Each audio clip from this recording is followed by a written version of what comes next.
நாமம் உயர்த்தி துதிக்க கர்த்தர் உதவி செய்வீராக. இயேசுவே உமக்கு ஸ்தோத்திரம், இயேசுவே உமக்கு ஸ்தோத்திரம், ஸ்தோத்திரம்.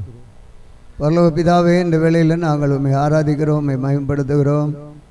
கர்த்தர் உம்முடைய சித்தமானவர்களை கொண்டு வந்து உம்முடைய பிள்ளைகள் ஆண்டு ஒவ்வொருவரையும் வழி நடத்தும்படி ஒப்புக் கொடுக்கிறோம். துதி ஆராதனை ஆஸ்வதியும் ஒவ்வொரு பகுதியை நீர் ஆஸ்வதிக்கும்படி உம்முடைய கரத்தில் வேண்டிக் கொள்கிறோம். ஆண்டவரே, நாங்கள் ரொம்ப ஆண்டவரே எங்கள் நிலைகளை நாங்கள் நினைக்கும் பொழுது ஆண்டவரே, இந்த காலங்களிலே ஆண்டவரை உம்மை ஆராதிக்கிறதுக்கு பிள்ளைகளுக்கு கடினமான ஒரு நிலை இருக்கிறதே அப்பா. எவ்வளோ இடங்களில் ஆராதிக்க முடியாமல் இருக்கிறார்கள். இங்கே இந்த வாய்ப்பு கிடைத்தும் மனம் போல இருக்கிற பிள்ளைகளை நீர் சிந்தித்து ஆண்டவரே அவர்கள் உள்ளங்களிலே பேசும். ஆண்டவரே, உம்முடைய மகிமை வெளிப்பட உதவி செய்யும். கர்த்தர் அப்படி உம்முடைய மகிமை உடைய ஆராதனை நேரங்களிலே ஆண்டவரே நீர் செயல்படுவீரே. ஆனால் ஆண்டவரே, அப்படிப்பட்ட உணர்வுகளை கொண்டு வார். அவருடைய குற்றங்களை உணர்த்தும், அவருடைய வாழ்க்கையின் தேவைகளை உணர்த்தும். இப்படி பல விதத்தில் நீர் செயல்பட வைக்கும் பொழுது ஆண்டவரே அவர்களுக்குள்ளே ஆண்டவரே ஒரு புதிய பலனும் உற்சாகத்தை நீ கொடுப்பீர். காத்து நடத்தும் இயேசுவின் நாமத்தில் கேட்கிறோம் பிதாவே, ஆமென்.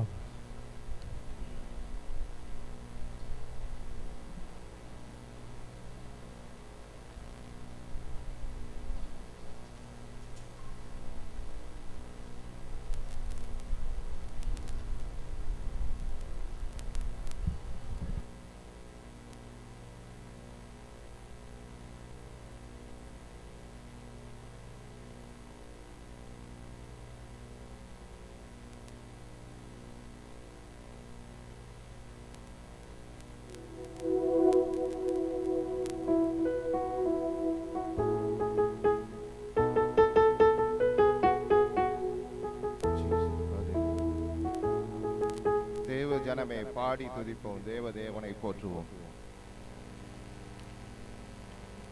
தேவ ஜனமே பாடி துதிப்போம், தேவதேவனை போற்றுவோம். துதிகள் என்றும் ஏற்றியே அவரை பணிந்திடுவோம். துதிகள் என்றும் ஏற்றியே அவரை பணிந்திடுவோம். சென்ற நாளில் கண்ணின் மணிவோ காத்த தேவனை துதித்திடுவோம். நீதி தயவும் கிருபை நல்கும் ஜீவதேவனை துதித்திடுவோம். நீதி தயவும் கிருபை நல்கும் ஜீவதேவனை துதித்திடுவோம். தேவ ஜனமே பாடி துதிப்போம், தேவதேவனை போற்றுவோம். துதிகள் என்றும் ஏற்றியே அவரை பணிந்திடுவோம். வானம் பூமி ஆளும் தேவ வாக்கை என்றுமே காத்திடுவார்.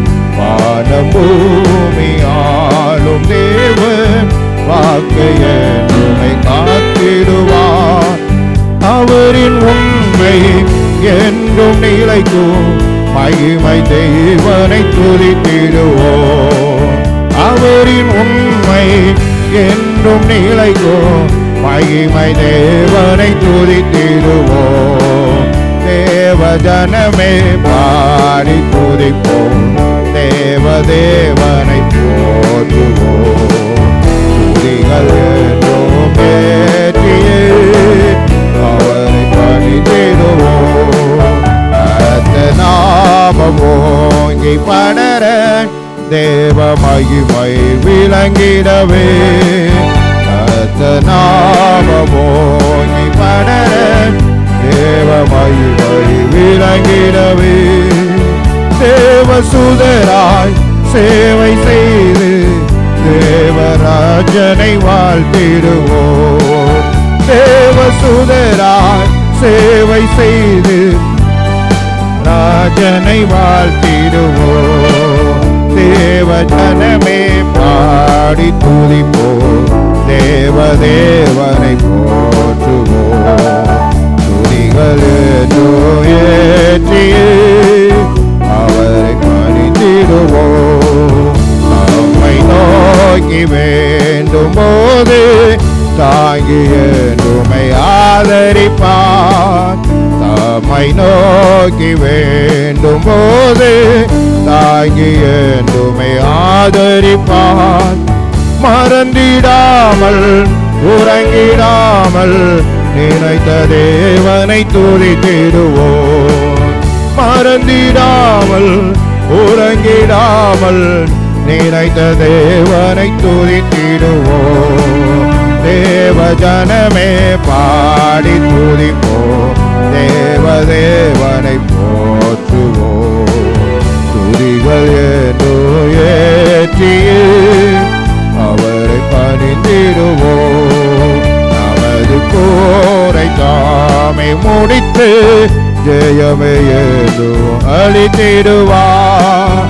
நமது போரை தாமே முடித்து ஜெயமே ஏதும் அளித்திடுவார். சேனை அதிபர் நமது தேவன், அவரை என்றும் போற்றிடுவோம். சேனை அதிபர் நமது தேவன், அவரை என்றும் போற்றிடுவோம்.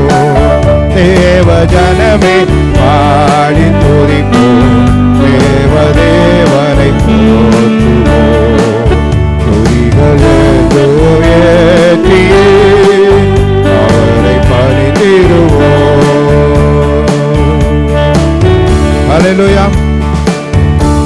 இன்னொரு பாடல் நான் பாடும். யெகோவா தேவனுக்கு 1000 நாமங்கள், எதை சொல்லி பாடிடுவேன். கத்தாதி கத்த செய்த நன்மைகள் 1000, கரம் தட்டி பாடிடுவேன். யெகோவா ஷாலோம், யெகோவா ஷம்மா, அவர் யெகோவா ரூபா, அவர் யெகோவா ரஃபா. யெகோவா தேவனுக்கு 1000 நாமங்கள், எதை சொல்லி பாடிடுவே. என் கர்த்தாதி கர்த்த செய்த நன்மைகள் 1000, கரம் தட்டி பாடிடுவே. யெகோவா தேவனுக்கு 1000 நாமங்கள், எதை சொல்லி பாடிடுவே. கர்த்தாதி கர்த்த செய்த நன்மைகள் 1000, கரம் தட்டி பாடிடுவே. யெகோவா ஷாலோம், யெகோவா ஷம்மா, யெகோவா ரூவா, யெகோவா ரஃபா. யெகோவா ஷாலோம், யெகோவா ஷம்மா, யெகோவா ரூவா, யெகோவா ரஃபா. யெகோவா தேவனுக்கு 1000 நாமங்கள், எதை சொல்லி பாடிடுவே. கத்தாதி கத்த செய்த நன்மைகள் 1000, கரம் தட்டி பாடிடுவே. எல்ரோய்க்கு அல்லேலூயா, என்னை நீரை கண்டீரையா, ஏக்கமெல்லாம் தீர்த்தீரையா. நான் தாகத்தோடு வந்த போது ஜீவ தண்ணீர் எனக்கு தந்து தாகமெல்லாம் தீர்த்தீரையா. எல்ரோய்க்கு அல்லேலூயா, என்னை நீரை கண்டீரையா, ஏக்கமெல்லாம் தீர்த்தீரையா. நான் தாகத்தோடு வந்த போது ஜீவ தண்ணீர் எனக்கு தந்து தாகமெல்லாம் தீர்த்தீரையா. யெகோவா ஷாலோம், யெகோவா ஷம்மா, யெகோவா ரூவா, யெகோவா ரஃபா. யெகோவா ஷாலோம், யெகோவா ஷம்மா, யெகோவா ரூவா, யெகோவா ரஃபா. யெகோவா தேவனுக்கு 1000 நாமங்கள், எதை சொல்லி பாடிடுவே. கத்தாதி கத்த செய்த நன்மைகள் 1000, கரம் தட்டி பாடிடுவே. எல்ஷடாயும் நீங்க தாங்க, சர்வ வல்ல தேவனாக என்னை என்றும் நடத்துவீங்க. எபினேசரும் நீங்க தாங்க, உதவி செய்யும் தேவனாக என்னை என்றும் தாங்குவீங்க. எல்ஷடாயும் நீங்க தாங்க, சர்வ வல்ல தேவனாக என்னை என்றும் நடத்துவீங்க. எபினேசரும் நீங்க தாங்க, உதவி செய்யும் தேவனாக என்னை என்றும் தாங்குவீங்க. யெகோவா ஷாலோம், யெகோவா ஷம்மா, யெகோவா ரூவா, Jehovah Rafa, Yehova Shalom, Yehova Shammah, Yehova Ruah, Yehova Rafa, Jehovah தேவனுக்கு 1000 நாமங்கள், எதை சொல்லி பாடிடுவே. கர்த்தாதி கர்த்தர் செய்த நன்மைகள் 1000, கரம் தட்டி பாடிடுவே.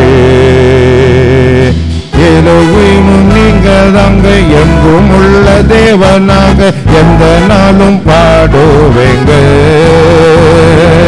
இம்மானுவேல் நீங்க தாங்க, மண்ணில் வந்த தேவன் நீங்க, இன்றும் என்றும் பாடுவேங்க. எலோஹீமும் நீங்க தாங்க, எங்கும் உள்ள தேவனாக எந்த நாளும் பாடுவேங்க. இம்மானுவேல் நீங்க தாங்க, மண்ணில் வந்த தேவன் நீங்க, இன்றும் என்றும் பாடுவேங்க.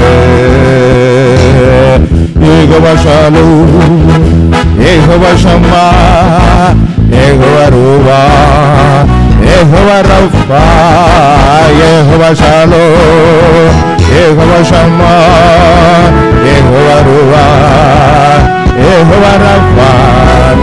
யெகோவா தேவனுக்கு 1000 நாமங்கள், எதை சொல்லி பாடிடுவே. என் கர்த்தாதி கர்த்தர் செய்த நன்மைகள் 1000, கரம் தட்டி பாடிடுவே. ஹல்லேலூயா. கொஞ்ச நேரம் எழும்பி நின்று ஆண்டவரை ஆராதிப்போமா? அவர் யெகோவா ஷாலோம், யெகோவா சம்மா, யெகோவா ரூபா, யெகோவா ரஃபா. என் நாமத்தை பிரஸ்தாபப்படுத்தும் எந்த இடத்திலும் நான் வருவேன் சொன்ன தேவன். நீங்களும் நான் இப்பொழுது அவருடைய நாமத்தை சொல்லி துதிக்கும் போது என் ஆண்டவர் நம்மத்தில் அசைவாடுகிற தேவன். என் ஆண்டவர் நம்மத்தில் அசைவாடுகிற தேவன். அன்றைக்கு சீனாய் மலையில் அசைவாடினார். ஹல்லேலூயா. பவுலும் சீலாவும் பாடி துதித்த போது சிறைச்சாலையில் அசைவாடின தேவன். இப்பொழுது நீங்கள் இந்த இடத்தில் ஆராதிக்கும் போது, அவரை துதிக்கும் போது என் தேவன் இறங்கி வருவார். அவருக்கு இடம் முக்கியம் அல்ல. அவர் நம்மகிட்ட எதிர்பார்க்கிறது எல்லாமே என் பிள்ளைகள், என் ஜனங்கள் என்னை ஆராதிக்கிறார்களா என்பது மாத்திரம்தான். ஹல்லேலூயா, ஹல்லேலூயா. அவரே துதிக்கு பாத்திரர், துதிகளின் மத்தியில் வாசம் பண்ணுகிற தேவன். நல்ல எபினேசரா என்னை நடத்தி வந்தவரை. ஹல்லேலூயா. இம்மானுவேலர், அவர் யெகோவா ஷம்மா, என் கூடவே இருக்கிற தேவன், என் கூடவே இருக்கிற தேவன். மனிதர்கள் கைவிட்டாலும் என்னை கைவிடாத தேவன். மலை போல நம்பி இருந்த காரியங்கள் என்னை விட்டு விலகினாலும், ஹல்லேலூயா, என்னை விட்டு விலகாதவர், என்னை விட்டு கொடுக்காத தேவன், என்னை அவமானப்படுத்தாத தேவன். உளையான சேற்றிலிருந்து அவர் நம்மை தூக்கி எடுத்தார். ஹல்லேலூயா, ஹல்லேலூயா. அந்த தேவனை நன்றி உள்ளவர்களாய், ஹல்லேலூயா, உமக்கு நன்றி ஆண்டவரே. அவர் நம்மை காண்கிற தேவன், அந்நாளை கண்ட தேவன், அவர் நம்மையும் காண்கிற தேவன். ஹல்லேலூயா. மனிதன் ஒருவேளை நம்மை பார்க்கலாம், அவனுக்கு நம்முடைய கண்ணீரை துடைக்க முடியாது. என் இயேசு நம்மை கண்டால், ஹல்லேலூயா, ஹல்லேலூயா, அவர் நம்முடைய கண்ணீரை துடைப்பார். ஹல்லேலூயா. விசுவாசத்தோடு அவரை துதிப்போம், அவரை ஆராதிப்போம், அவரை மகிமைப்படுத்துவோம். அவரே மகிமைக்கும் பாத்திரர். ஹல்லேலூயா. உமக்கு நன்றி ஆண்டவரே, நன்றி தகப்பனே. அவர் யெகோவா ரஃபா, அவர் நமக்கு சுகம், பலன், ஆரோக்கியத்தை தருகிற தேவன். சோர்ந்து போன நேரம், நம்முடைய ஆவியில சோர்ந்து போன நேரம், வார்த்தையை தந்து நம்மை தேற்றுகிற தேவன். ஒன்றுமில்லாத நேரத்தில் நமக்கு உதவி செய்கிற தேவன். அவர் ஆலோசனை தந்து வழி நடத்துகிற தேவன். ஹல்லேலூயா. உமக்கு நன்றி, நன்றி சொல்லி ஹல்லேலூயா. அவர் பெரியவர், அவர் உன்னதர், அவர் உயர்ந்தவர். ஹல்லேலூயா. உமக்கு நன்றி. அவருடைய நாமம் அது தேனை காட்டிலும் இனிமையானது. அவ்வளவு உயர்ந்த நாமத்தை உடைய தேவன், அவ்வளவு பெரிய நாமத்தை உடைய தேவன். அந்த தேவனை உம் நாமம் தேனிலும் மதுரமையான் சொல்லி அவரை ஆராதிப்போமா? தந்தையே, இயேசுவே, ஆவி ஆனவரே சொல்லி அவரை நாம் ஆராதிப்போமா? ஹல்லேலூயா. உமக்கு நன்றி தந்தையே, இயேசுவே, ஆவியானவரே, தந்தையே, இயேசுவே,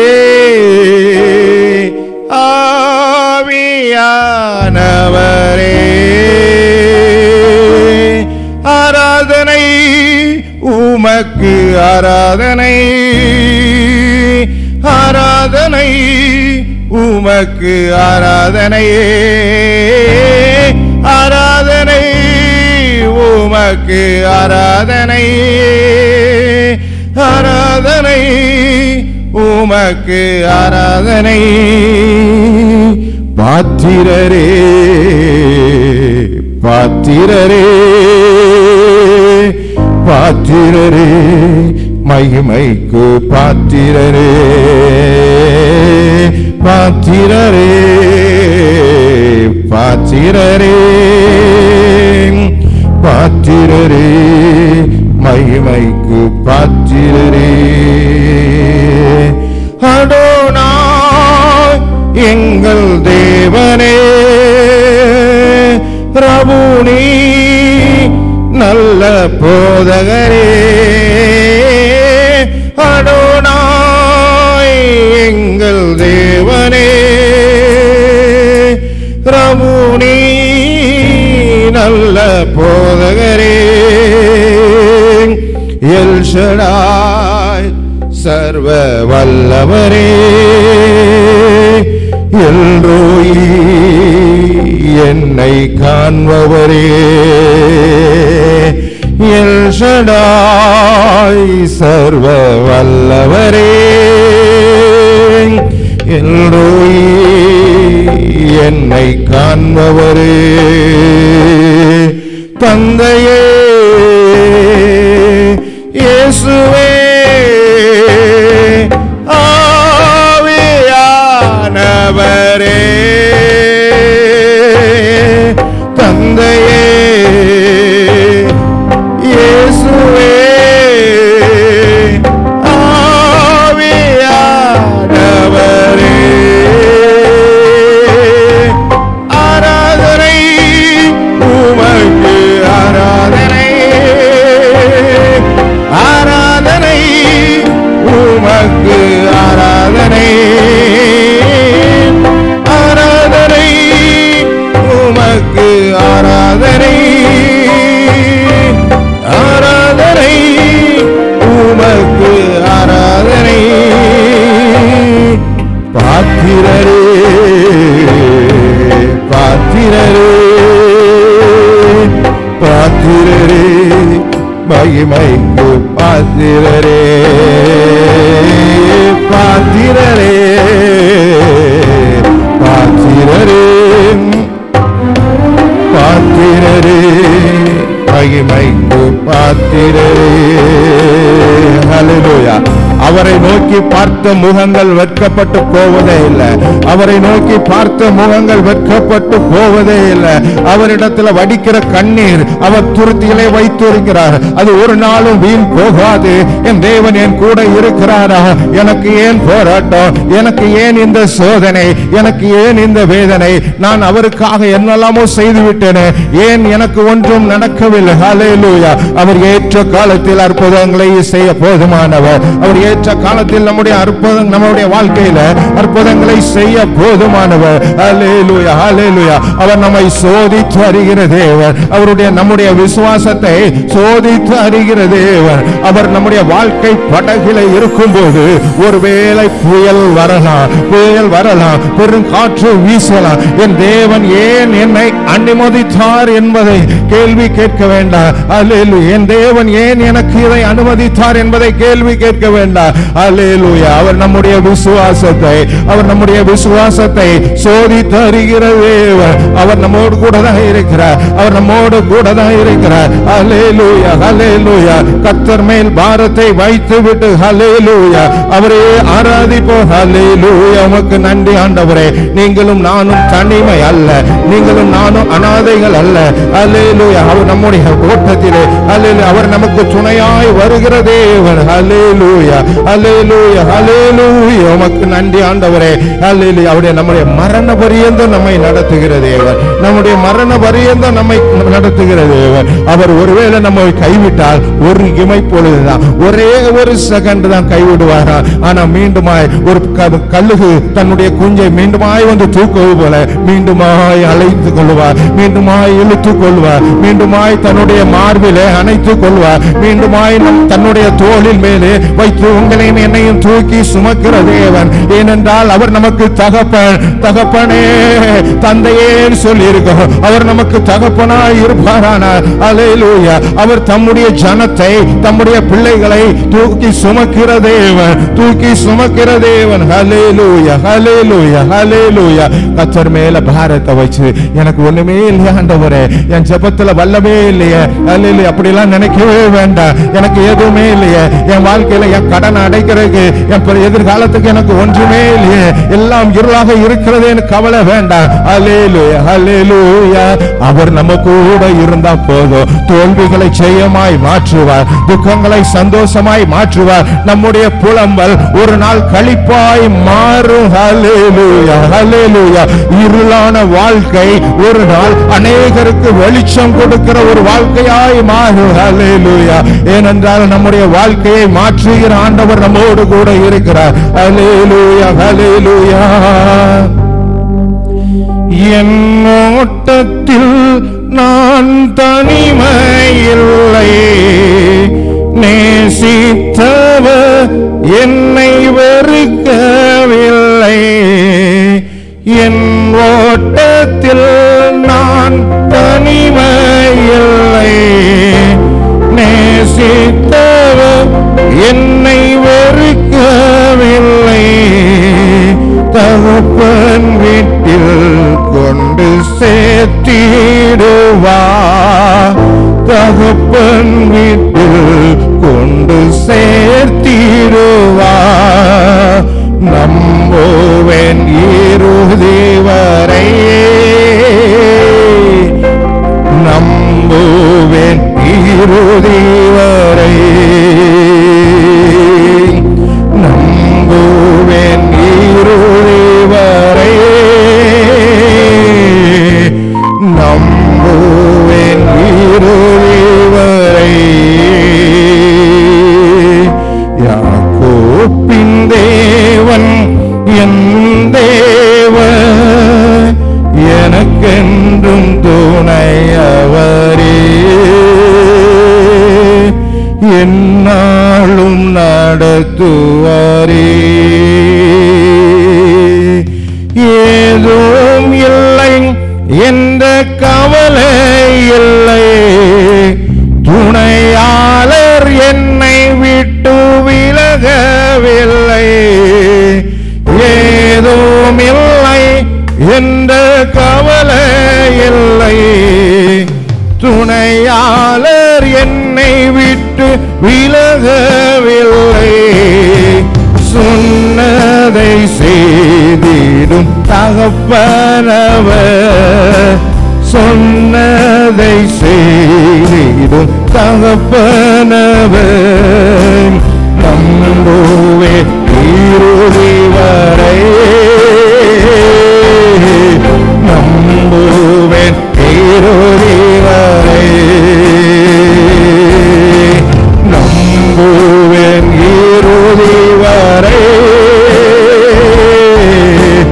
நம்புவேன் இறுதி வரை. யாக்கோபின் தேவன் என் தேவன், எனக்கென்றும் துணையவரே. என்னாலும் நடத்துவாரே. யாக்கோபின் தேவன் என் தேவன், எனக்கென்றும் துணையவரே. என்னாலும் நடத்துவாரே. என் ஆண்டவர் சொன்னதை செய்து முடிப்பார். சூழ்நிலைகளை பார்த்து சோர்ந்து போக வேண்டாம். என் ஆண்டவர் சொன்னாரு, இயேசு சொன்னாரு, என் சூழ்நிலைகளை பார்த்தால் எல்லாம் எதிராக இருக்கிறது. ஹல்லேலூயா. அவர் சொன்னதை செய்ய போதுமானவர், அவர் சொன்னதை செய்ய போதுமானவர். அவர் ஒரு சில காரியங்களை நம்மிடமிருந்து எதிர்பார்க்கலாம்.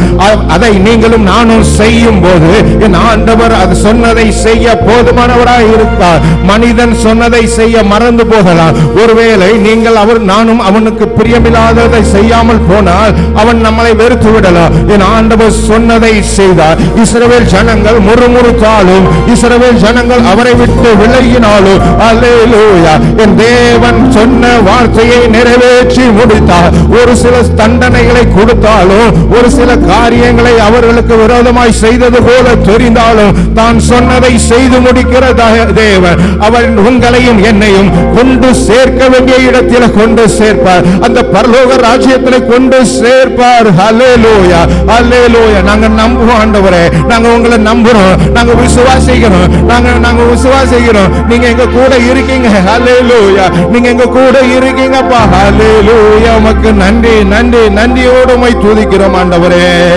என் தேவன் நல்லவர். ஹல்லேலூயா.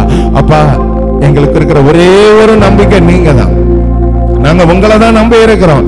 அநேக காரியத்துல எங்க பலனை நம்பி, எங்க சுய பலத்துல, எங்க திறமையை நம்பி, எங்க கூட இருக்கிற நபர்களை நம்பி, ஹல்லேலூயா, மனிதர்களை நம்பி, இவங்க எனக்கு இருக்கிறாங்க, இவங்க போதும், இவங்க உதவி செய்வாங்க நம்பி ஏமாந்து போன ஆண்டவரே, இனி எங்க நம்பிக்கை 100க்கு 100 உங்க மேல, 100க்கு 100 உங்க மேல இறுதி வரை இருக்கணும் ஆண்டவரே, இறுதி வரை இருக்கணும். சூழ்நிலைகளை பார்க்க கூடாது, சூழ்நிலைகளை பார்க்க கூடாது. எங்க கண்கள் உம்மை மாத்திரம் நோக்கி இருக்க வேண்டும். எங்க கண்கள் உம்மை மாத்திரம் நோக்கி இருக்க வேண்டும் ஆண்டவரே.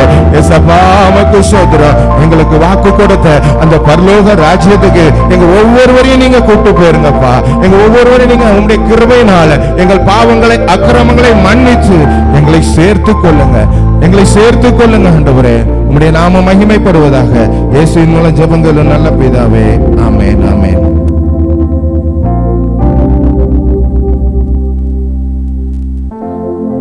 அப்படியே நின்றவனமாக சங்கீதம் 37, சாம்ஸ் 37 நம்ம மத்தியில் இருக்கிறதான ஜோஸ் அங்கிள் முன்பாக வந்து வாசிக்கும் பொழுது வசனம் பிரதி வசனமாக வாசிக்கலாம்.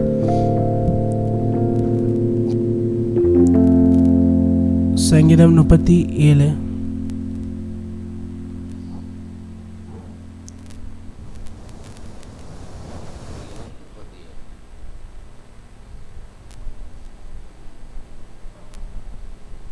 பொல்லாதவர்களை குறித்து எரிச்சல் அடையாதே, நியாயக்கேடு செய்கிறவர்கள் மேல் பொறாமை கொள்ளாதே.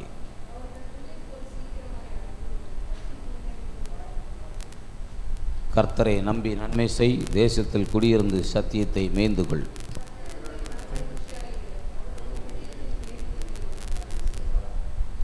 உன் வழியை கர்த்தருக்கு ஒப்புவித்து அவர் மேல் நம்பிக்கையாயிரு, அவரை காரியத்தை வாய்க்க பண்ணுவார்.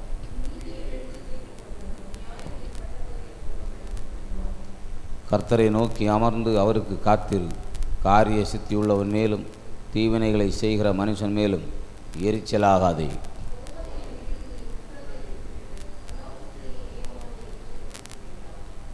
பொல்லாதவர்கள் அறுப்புண்டு போவார்கள், கர்த்தருக்கு காத்திருக்கிறவர்களோ பூமியை சுதந்திரித்துக் கொள்வார்கள்.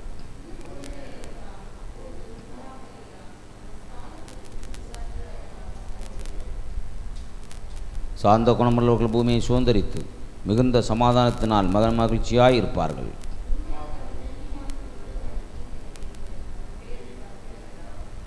ஆண்டவர் அவனை பார்த்து நகைக்கிறார், அவனுடைய நாள் வருகிறது என்று காண்கிறார்.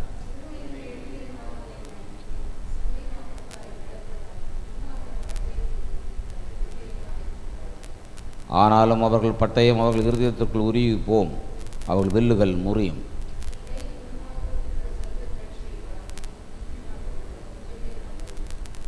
துன்மார்க்குடைய புயங்கள் முறியும், நீதிமானையோ கர்த்தர் தாங்குகிறார்.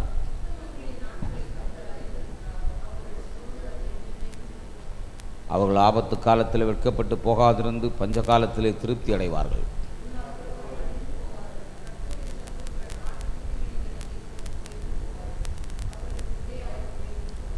துன்மார்க்கன் கடன் வாங்கி செலுத்தாமற் போகிறான், நீதிமானோ இறங்கி கொடுக்கிறான்.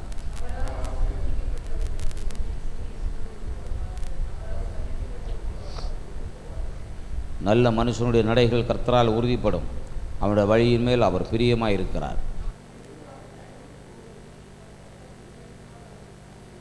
நான் இளைஞனாக இருந்தேன், முதிர் வயதுமுள்ளவனும் ஆனேன். ஆனாலும் நீதிமான் கைவிடப்பட்டதையும் அவன் சந்ததி அப்பத்துக்கு இரத்தெரிகிறதையும் நான் காணவில்லை.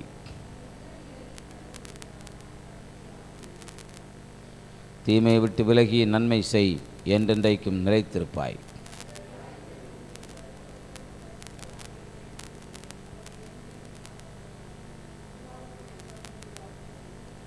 நீதிமான்கள் பூமியை சுதந்திரித்து கொண்டு என்றைக்கும் அதிலே வாசமாய் இருப்பார்கள். அவனுடைய தேவன் அருளிய வேதம் அவன் இருதயத்தில் இருக்கிறது. அவன் நடைகளில் ஒன்றும் பிசகுவதில்லை.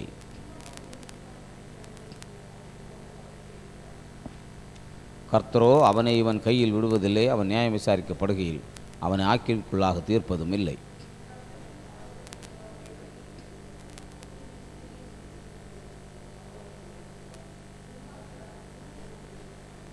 கொடிய பலவந்தனான ஒரு துன்மார்க்கனை கண்டேன். அவன் தனக்கேற்ற நிலத்தில் முளைத்திருக்கிற பச்சை மரத்தை போல் தழைத்தவனாய் இருந்தான்.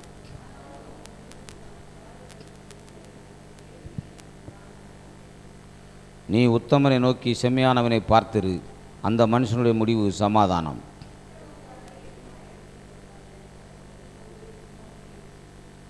இரண்டு வசனங்களை யாவரும் இசைந்து வாசிப்போம். நீதிமான்களுடைய ரட்சிப்பு கர்த்தரால் வரும். இக்கட்டு காலத்தில் அவரே அவர்கள் அடைக்கலம். கர்த்தர் அவர்களுக்கு உதவி செய்து அவர்களை விடுவிப்பார். அவர்கள் அவரை நம்பியிருக்கிறபடியால் அவர்களை துன்மார்க்கருடைய கைக்கு தப்புவித்து ரட்சிப்பார். தேவனுக்கு மகிமை உண்டாவதாக. ஆமென். ஆமீன்.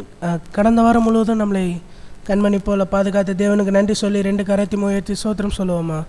சோத்திரம் சோத்திரம் சோத்திரம் சோத்திரம்.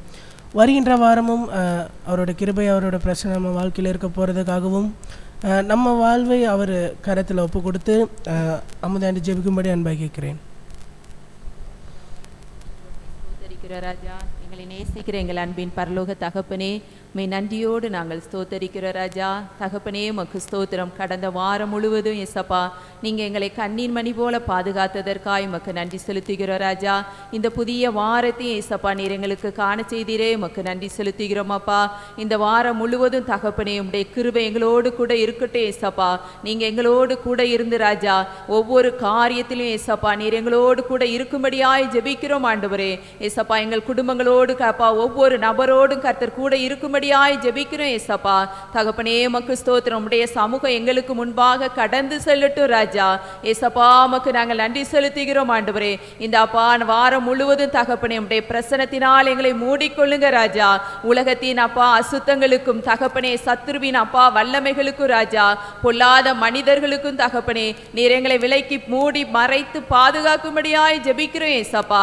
தகப்பனே உமக்கு ஸ்தோத்திரம் ஸ்தோத்திரம் ஸ்தோத்திர ராஜா. அப்பா உம்முடைய கிருபை எங்களை தாங்கட்டும் அப்பா. ஸ்தோத்திர ராஜா. இயேசுவே நீர் எங்களை நடத்தும்படியாய் உம்முடைய கரத்துல ஒப்பு கொடுக்கிறோம் ஆண்டவரே. அப்பா பலவீனத்தோடு இருக்கிற பிள்ளைகளுக்கு கர்த்தர் ஒரு பூரண சுகத்தை இந்த வாரத்துல கர்த்தர் கட்டளையிடும்படியாய் ஜெபிக்கிறோம் ஏசப்பா. எந்த அப்பா ஸ்தோத்திரம் ஆண்டவரே காரியத்திற்கால் தங்கள் இருதயத்தில் ஏக்கத்தோடு அப்பா பெருமுச்சோடு இருக்கிற ஒவ்வொரு காரியத்திலையும் ஏசப்பா நீர் அற்புதம் செய்யும்படியாய் ஜெபிக்கிறோம் ஆண்டவரே. தேவைகளை கர்த்தர் சந்திப்பீராக. குடும்பங்கள்ல சமாதானத்தை தேவன் கட்டளையிடுவீராக ராஜா. உமக்கு ஸ்தோத்திரம் ஆண்டவரே. நீர் தகப்பனாய் தாயாய் இருந்து கர்த்தர் நடத்தும்படியாய் ஜெபிக்கிறோம் ஆண்டவரே. எங்கள் கவலைகளை எல்லாம் உடைய சமூகத்தில் இறக்கி வைத்து விட்டு நாங்கள் ஏசப்பா வாழ கர்த்தர் உதவி செய்யும்படியாய் ஜெபிக்கிறோம் ஏசப்பா. உடைய சமூகத்தில் எங்களை தாழ்த்தி வெறுமையாய்க்கு ஒப்பு கொடுக்கிறோம் ஆண்டவரே. விசேஷித்த கிருபையும் பாதுகாப்பும் உண்டாகட்டும் ராஜா. எல்லா துதிகன மகிமையும் உமக்கே செலுத்துகிறோம். இயேசுவின் நாமத்தினால் ஜெபிக்கிறோம் ஜீவனுள்ள நல்ல பிதாவே. ஆமென். நம்ம அப்படியே உட்காருவோம்.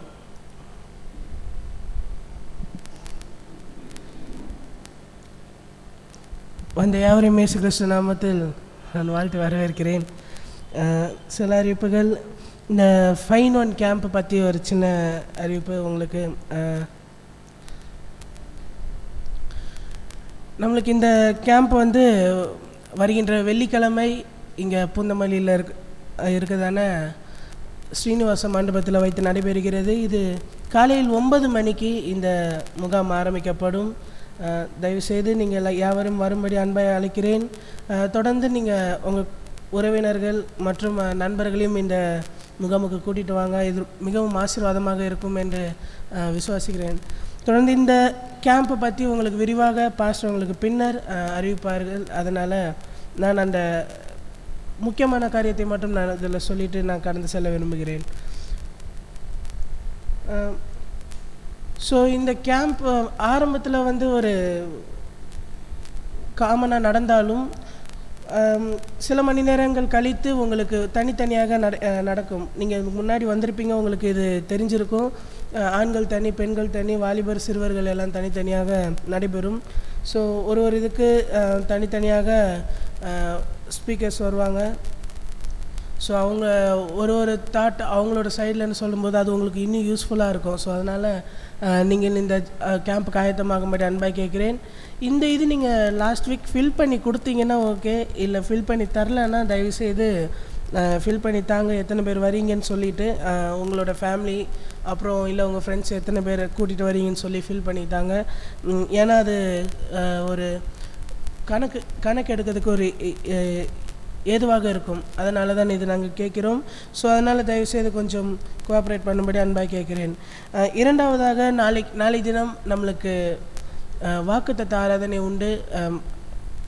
காலையில் 5 மணி முதல் 6 மணி வரை நடைபெறும் அந்த வாக்குத்தத்த ஆராதனை. முடிந்தால் நீங்கள் அந்த ஆராதனையில் வந்து பங்கு பெற்றும்படி அன்பாக கேட்கிறேன். மூன்றாவது, இந்த அதிகாலை ஜெபம் பற்றி எந்த குடும்பங்கள் வந்து ஜெபிக்க வேண்டும் என்ற பெயர்களை நான் வாசிக்கிறேன். நேரலையில் நீங்கள் இந்த லைவை நீங்கள் பார்த்துட்டு இருந்தீங்கன்னா தயவுசெய்து நீங்கள் உங்களுடைய டேட்டை நீங்கள் நோட் பண்ணிவிட்டு நீங்கள் வரும்படி அன்பாக கேட்குறேன். 2ஆம் தேதி மிஸ்டர் தயாளன், 3ஆம் தேதி மிஸ்டர் ரத்தினம், 4ஆம் தேதி மிஸ்ஸஸ் குமாரி, 5ஆம் தேதி மிஸ்டர் தனசிங், 6ஆம் தேதி மிஸ்டர் பாண்டியன் ஆகியோருக்கு இந்த கொடுக்கப்பட்டிருக்க நாளில் நீங்கள் வந்து தேவனை 5 மணிக்கு வந்து ஆராதிக்கும்படி அன்பாக கேட்குறேன். ஆண்டவர் உங்களை ஆசீர்வதிப்பாராக. இந்த வாரம் பிறந்த நாள், திருமண நாள் உள்ளவர்களுக்கு பாஸ்டர் இப்போது ஜெபிப்பார்கள். பின்னர் மீதமுள்ள பகுதிக்கு நம்ம கடந்து செல்லலாம். பல பிதாவே, இந்த வேளையில் கூட நாங்கள் ஜெபிக்கிறோம். இந்த பிறந்த நாள் கொண்டாடுகிற பிள்ளைகளுக்கு நீர் எல்லா சூழ்நிலைகளும் அவர்களின் சுகத்தையும் பலனையும் கொடுத்து ஆரோக்கியத்தையும் கொடுத்து இந்த நாள் வரையிலே நடத்தி வந்தீரே, உமக்கு நன்றி. இனி உள்ள நாட்களிலும் உம்முடைய பிள்ளைகளை உம்முடைய கருத்தில் நாங்கள் கொடுக்குறோம். அந்த நாளெல்லாம் ஆண்டவரே நீர் செய்ய வேண்டும் என்று அவருடைய என்ன தகுதி இருக்குதோ அந்த தகுதிக்கு ஏற்றாற் போல் உம்முடைய ஆசீர்வாதங்களை கொடுத்து அவர்களை வழி நடத்தும். அதே போல் திருமண நாளை கொண்டாடுகிற பிள்ளைகளையும் உம்முடைய கருத்தில் கொடுக்குறோம். அவருடைய விருப்பம், எண்ணங்கள், இயக்கங்கள் எல்லாம் நிறைவேற்றுகிற ஒரு ஆண்டவரே உமக்கு ஸ்தோத்திரம். உம்முடைய கிருபை அவர்களை வழி நடத்தி பிறந்த நாள் முதல் இந்த நாள் வரையிலும், திருமணமான முதல் இந்த நாள் வரையிலும் நீ நடத்தி வந்திருக்கிறீர். அதுக்கு நன்றி. இன்னும் தொடர்ந்து இயேசுப்பாவுடைய மகிமையின் ஆசீர்வாதங்களை சுதந்திரித்து கர்த்தரை ஆராதிக்கிற பிள்ளைகள் இவ்விதமாக செழிப்பான் என்று சொன்ன வார்த்தையெல்லாம் நிறைவேற உதவி செய்யும். இயேசு கிறிஸ்துவ நாமத்தில் வேண்டிக் கொள்கிறோம் பிதாவே, ஆமென். Thank you pastor. தொடர்ந்து இந்த முகாமுக்காக நீங்கள் ஜெபித்து கொள்ளுங்கள். அதுக்கான பண தேவைகளும் நிறைய இருக்கிறது. ப்ளஸ் நிறைய இருக்கிறது. நாங்கள் சில விஷயங்கள் இதில் சொல்ல முடியாது. ஸோ அதனால் தயவுசெய்து எந்த தடையும் இல்லாமல் அந்த கேம்ப் நடக்கணும்னு சொல்லி ஜெபிச்சுக்கோங்க. ஏன்னா மெயின் ரோடாக இருக்கனால பலவித போராட்டங்கள் கண்டிப்பாக வரும். அது இல்லாமல் மின்சார தடை இருக்கக்கூடாது. இப்போது வர வர இயற்கையும் நம்மளுக்கு கை கொடுக்காமல் போயிட்டுருக்குது. ஏன்னா எதிர்பாராத நேரத்துலலாம் மழை பெஞ்சிட்ருக்கு. ஸோ அதனால் அந்த தினம் எந்த மழையும் பெய்யக்கூடாது. இயற்கை நம்மளுக்கு சாதமாக இருக்க வேண்டும். இரண்டாவதாக மின்சாரம் நம்மளுக்கு இருக்கணும். ஏன்னா அப்போ இருந்தால் தான் அதுக்கேற்றபடி அந்த இன்ஸ்ட்ருமெண்ட்ஸ் எல்லாம் யூஸ் பண்ணுறதுக்கு எதுவாக இருக்கும். ஸோ அத்தனை பேர் கொஞ்சம் க்ரௌட் இருக்கும்போது நம்மளுக்கு மைக் இல்லாமல் அங்கே பேச முடியாது. அதனால் ரொம்ப இந்த மின்சாரம் ரொம்ப முக்கியமாக இருக்குது. அதனால் இந்த இதுக்காகலாம் நீங்கள் ஜெபிச்சுக்கொள்ளுங்கள். ஆண்டவர் உங்களை ஆசீர்வதிப்பாராக. இப்போதுமான காணிக்கைக்குரியதான நேரம் நம்ம மத்தியில் இருக்கிறதான கிரேஸ் ஆண்டியும் ஒரு பாடலை பாடும் பொழுது நீங்கள் கொண்டு வந்து காணிக்கைகளை செலுத்தலாம்.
ஆண்டவர் இந்த கொடுத்த காணிக்கை கர்த்தர் ஆசீர்வதிப்பாராக.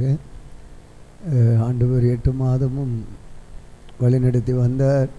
குறிப்பாக இந்த மாதத்தில் 5 வாரங்கள் தேவன் நம்மை போஷித்து நடத்தினார்.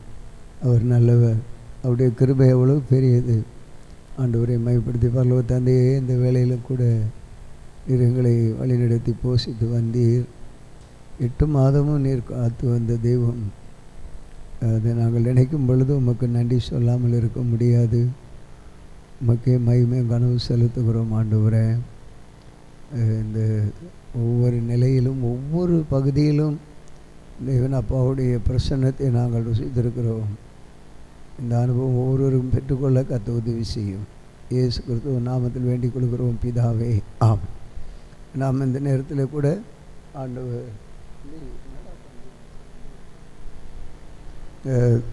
ஒரு செபிப்போம். சில பலவீனப்பட்டிருக்கிற பிள்ளைகளுக்காக நாம் செபிப்போம். பரலோக பிதாவே, இந்த வேளையில் நாங்கள் உண்மை நோக்கி பார்க்கிறோம் ஆண்டவரே.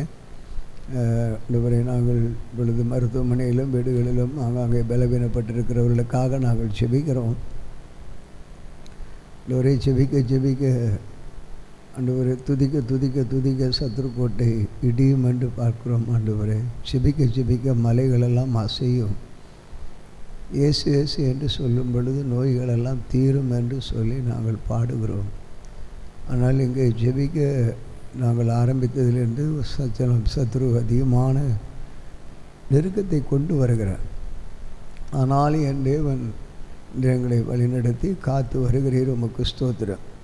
ஒரு வழியாக வருவான், அவன் 7 வழியாய் ஓடுவான் என்ற வார்த்தையை நாங்கள் பற்றி கொண்டிருக்கிறோம். அப்படி செய்கிறதற்காக உமக்கு ஸ்தோத்திரம். அதிலும் நாங்கள் அதை நினைவு கூறும் பொழுது கடந்த நாளிலே ஒரு விஷயம் மாரடைப்பு நோயினால் நீர் பாதிக்கப்படுகிறதை குறித்தும் மரணங்கள் வருகிறதை குறித்து நீர் சுட்டி காட்டினீர். அது இந்த நாட்களிலே பல இடங்களிலே பார்க்கும்போது அதுதான் நிறைவேறி கொண்டிருக்கிறது. ஆகவே அதற்காக நாங்கள் அப்படிப்பட்டதிலிருந்து விடுவிக்க நாங்கள் வேண்டிக் கொள்கிறோம் ஆண்டவரே. இந்த பிள்ளைகளை கண்ணோக்கி பார்த்து பலப்படுத்தும். இயேசு கிறிஸ்துவ நாமத்தில் வேண்டிக் கொள்கிறோம் பிதாவே, ஆம். ஆண்டுடைய நாமம் வந்திருக்கிற ஒவ்வொருவரையும் இயேசு கிறிஸ்துவ நாமத்தில் வாழ்த்தி வரவேற்கிறேன். ஸ்தோத்திரம். எப்போவுமே 3வது ஆராதனையில் ஆள் இருக்கும், 2வது ஆராதனை ஆள் இல்லாமல் இருந்தது. முதல்ல இருந்து இப்போது அப்படி ஒரு இதில் இருந்தாலும் சோர்ந்து போகாதபடி தேவனுடைய சமூகத்தில் தேவனை நாம் மையப்படுத்துவோம். கர்த்தர் நல்லவர். இந்த முகாமை குறித்து தம்பி சொன்னாங்க. முடிந்த வரையிலும் உங்களுடைய ஒத்துழைப்பு தேவை. இன்று மாலையிலே நாம் சில நிமிடம் வந்து ஆலோசித்து அதுக்குரிய காரியங்களை ஊழியர்கள் இருந்தாலும் நாம் நம்முடைய வீட்டு காரியங்களைப் போல நினைத்து செயல்பட மாலையில் நாம் கூடுவோம்.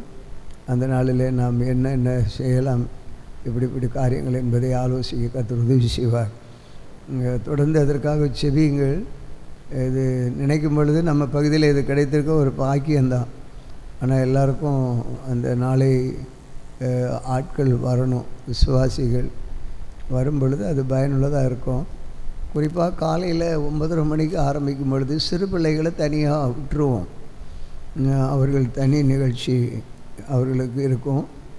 அடுத்து காலை 9:30 10 மணியிலிருந்து மிஷின் அறைகூவல் செய்தி முதல் செய்தியாக இருக்கும். இப்பொழுதுமே மிஷின் கடைசியில் வைப்பாங்க. இந்த ட்ரிப்பு அவங்களுடைய பிரயாண காரியங்களுக்காக முதலாவது இருக்கும் மிஷின். அது முடித்து 12 மணிக்கு பிரிந்து விடும். 12 மணி வரைக்கும் அந்த ஆராதனை இருக்கும். பிரித்து தனிப்பட்ட உங்களுக்கு வந்திருக்கும் தெரியும், வந்தவர்களுக்கு தனித்தனி நிகழ்ச்சி 2 மண்டபத்தை ஒழுங்கு செய்திருக்கிறோம். அலைச்சல் இல்லாமல் எங்கும் அங்கும் அலைச்சல் இல்லாமல் இருக்கிறது. 2 மண்டபம் அங்கே ஒழுங்கு செய்திருக்கனாலே அப்படியே பின்பு அவர்கள் தனித்தனியாக நிகழ்ச்சிகளுக்கு பிரிந்து அடுத்து பின்பாக உணவு முடித்து மீண்டும் 2 மணிலிருந்து 3 மணி வரையிலும் ஒரு நிகழ்ச்சிகள் இருக்கும். பெண்கள் வாலிபர் பிள்ளைகளுக்கு ஒவ்வொன்றுக்கும் தனித்தனி இடங்களில் சில போட்டிகள் எல்லாம் இருக்கும். ஆகவே அதில் முடித்து 3 மணிலிருந்து 4 குடும்ப செய்தி ஒன்று இருக்கும். பொதுவான ஒரு ஆராதனை. அதோடு 4 மணிக்கு முடியும். ஆகவே தொடர்ந்து செபியுங்கள். தேவைகளுக்காக செபியுங்கள். தேவைகள் இருக்கிறது. ஆனால் ஆத்மா அறுவடை தான் மிகவும் முக்கியம். நான் அதை தான் எப்பொழுது உணர்கிறது. அதற்காக தொடர்ந்து ஜெபித்து வந்து கலந்து கொள்ளுங்கள். கர்த்தர் உங்களை ஆசீர்வதிப்பார். ஆண்டவர் நல்லவர். தெரிந்தவர்களையும் அழைத்து வாருங்கள். கடந்த நாளிலே சீட்டு கொடுத்து எல்லாம் எழுதி கொடுத்திருக்கிறீர்கள். ஆனாலும் இன்னும் எதிர்பார்க்கிறேன் தேவன் கொண்டு வந்து இந்த நாளில் ஒரு ஆசீர்வாதமான ஒரு மகிமையை காண கர்த்தர் உதவி செய்வாராக. நன்றி.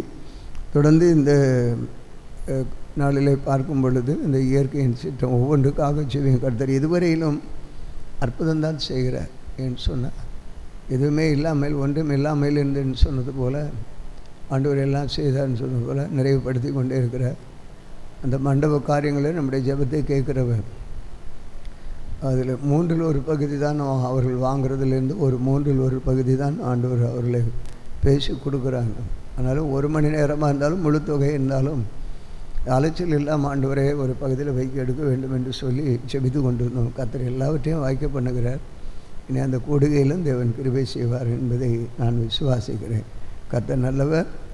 ஆண்டவருடைய நாமம் சில நேரங்களில் நம்ம இது நடந்தாலும் சில காரியங்கள் நமக்கு எதிர்பார்த்த இதில் நாம் ஆக்டிவாக நம்ம தான் செய்யணும். அந்த ஊழியர்கள் இருந்தாலும் அவர்களை முன்னிறுத்தி இருந்திருந்தாலும் நம்ம அதில் முக்கியமான கவனத்தை செலுத்த வேண்டும் என்பதை உங்களிடத்தில் பணிவாக கேட்கிறேன். கர்த்தர் நல்லவர். கர்த்தருக்கு ஸ்தோத்திரம். இந்த நாளில் கூட தேவ சமூகத்தில் ஒரு சாட்சியோடு ஒரு காரியத்தை பகிர்ந்து கொண்டு ஆண்டவர் இந்த ஆகஸ்ட் மாதம் ஆரம்பத்தில் நீ கணக்கு ஒப்புவிக்க வேண்டும் என்று பேசிக்கொண்டே இருந்தார். அப்பொழுது அதை நான் ஒரு பெரிய இதாக நினைக்கவில்லை. கணக்கு ஒப்புவிக்க வேண்டாமல் நம்ம என்ன செஞ்சாலும் ஆண்டவர் கணக்கு கொடுக்கணும் அப்படின்ற எண்ணத்தை நினச்சிட்டு தான் இருந்தேன்.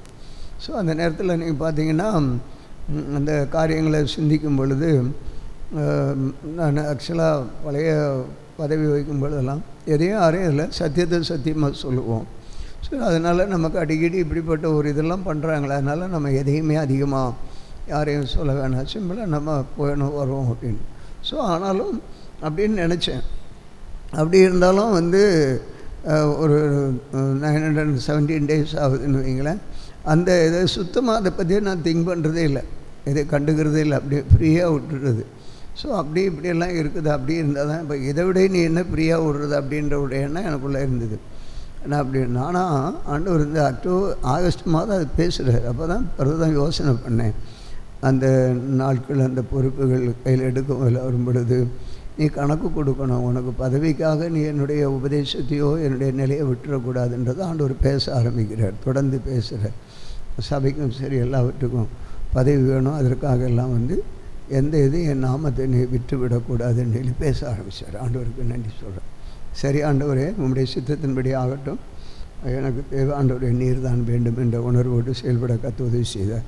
ஸோ அதனால் இந்த நாளில் கணக்கு ஒப்புவிக்க வேண்டும் என்ற அந்த ஒரு காரியங்களை நாம் எவைகளெல்லாம் கணக்கு கொடுக்க வேண்டும். நமக்கு தெரியும், நல்ல அனுபவத்தில் இருக்கிறவர்கள் இருக்கிறோம், எல்லாம் தெரியும். நம்ம எதுக்கு எடுத்தாலும் கணக்கு கொடுத்தாகணும் ஆண்டவருக்கு. குடும்பத்தில் கணவன் மனைவிக்குள்ள ஒரு பருவ செலவு கணக்குகள், இப்படி ஒவ்வொரு காரியங்களையும் நாம் ஆண்டவருக்கு கணக்கு கொடுக்க வேண்டும். கத்திருந்த நாளிலே நம்ம அந்த வார்த்தையின் மூலமாக தேவன் நம்மோடு பேசுவார். இந்த மாரடைப்பு நோயின்னு சொல்கிறது போல் ஆண்டவர் ஒரு நாள் காட்டினார். அது குடும்பத்திலே சில நிகழ்வுகளை காட்டினார். ஆனால் நம்ம ஜெபம் பண்ணிகிட்டே இருந்தேன்.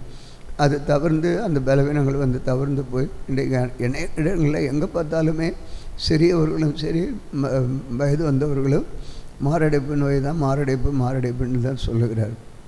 ஜெபிப்போம். கர்த்தர் தம்முடைய பிள்ளைகளை பாதுகாக்கட்டும், ஆண்டவருடைய நாமம் மைப்படட்டும். ஸோ இந்த நாம் நம்முடைய கணக்கு கொடுக்க வேண்டும் என்ற ஒவ்வொரு காரியங்களில் அந்த தலைப்பாக இருந்தாலும் ஆண்டவர் இந்த நாளில் சில காரியங்களை சுட்டி காட்டுதுன்னு நினைக்கும் பொழுது அதிலிருந்து தேவன் பார்க்க கர்த்தர் உதவி செய்வாராக.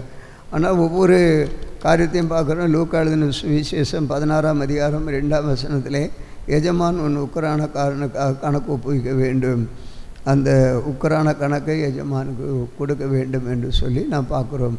அதே போல் ரோமர் 14:12 ஒவ்வொருவரும் தன்னை குறித்து கணக்கு ஒப்புவிக்க வேண்டும், ஆண்டவருக்கு கணக்கு கொடுக்க வேண்டும். அப்போ நம்ம குறித்து கணக்கு ஆண்டவருக்கு கொடுக்க வேண்டும் என்று வேதம் கொடுத்து. அப்போ நம்ம என்ன செய்கிறோம், என்ன பண்ணுறோம், யாருக்கு என்ன பண்ணுறோம், நம்முடைய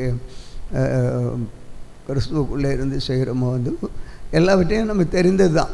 அதை நான் சொல்ல வேண்டியதில்லை. நம்ம எப்படி வேதம் வாசிக்கிறோம், எப்படி ஜெபிக்கிறோம், எப்படி பிறருக்கு உதவி செய்கிறோம், எப்படி ஆண்டவரை தேடுறோம், வேதத்தில் இருக்கிற காரியங்களை அது நம்ம வேணும்னு சொல்லிவிட்டு அதை நாடுறோமா அப்படின்றதெல்லாம் நினைக்கிறோம். பிள்ளைகளை எப்படி வளர்க்குறோம், இப்படி ஒவ்வொன்றும் தன்னை குறித்து ஆண்டவருக்கு கணக்கு கொடுக்கணும் அப்படின்னு நம்ம வேதத்தில் பார்க்குறோம். இப்படி அநேக காரியங்களை சொல்லும் பொழுது 1 பேதுரு 4:5 நியாய தீர்ப்பு கொடுக்குறவருக்கு நம்ம கணக்கு கொடுக்கணும். ஆண்டவர் நிச்சயமாக ஒரு நியாய தீர்ப்பு வச்சுக்கிறார் நம்ம லைஃப்பை பற்றி அப்படின்னு இருக்கிறப்போ கேட்கும் பொழுது நம்ம என்ன செய்வோம், கணக்கு கொடுத்து ஆகணும் அப்படின்றது தான் வேதத்தில் நம்ம பார்க்குறோம்.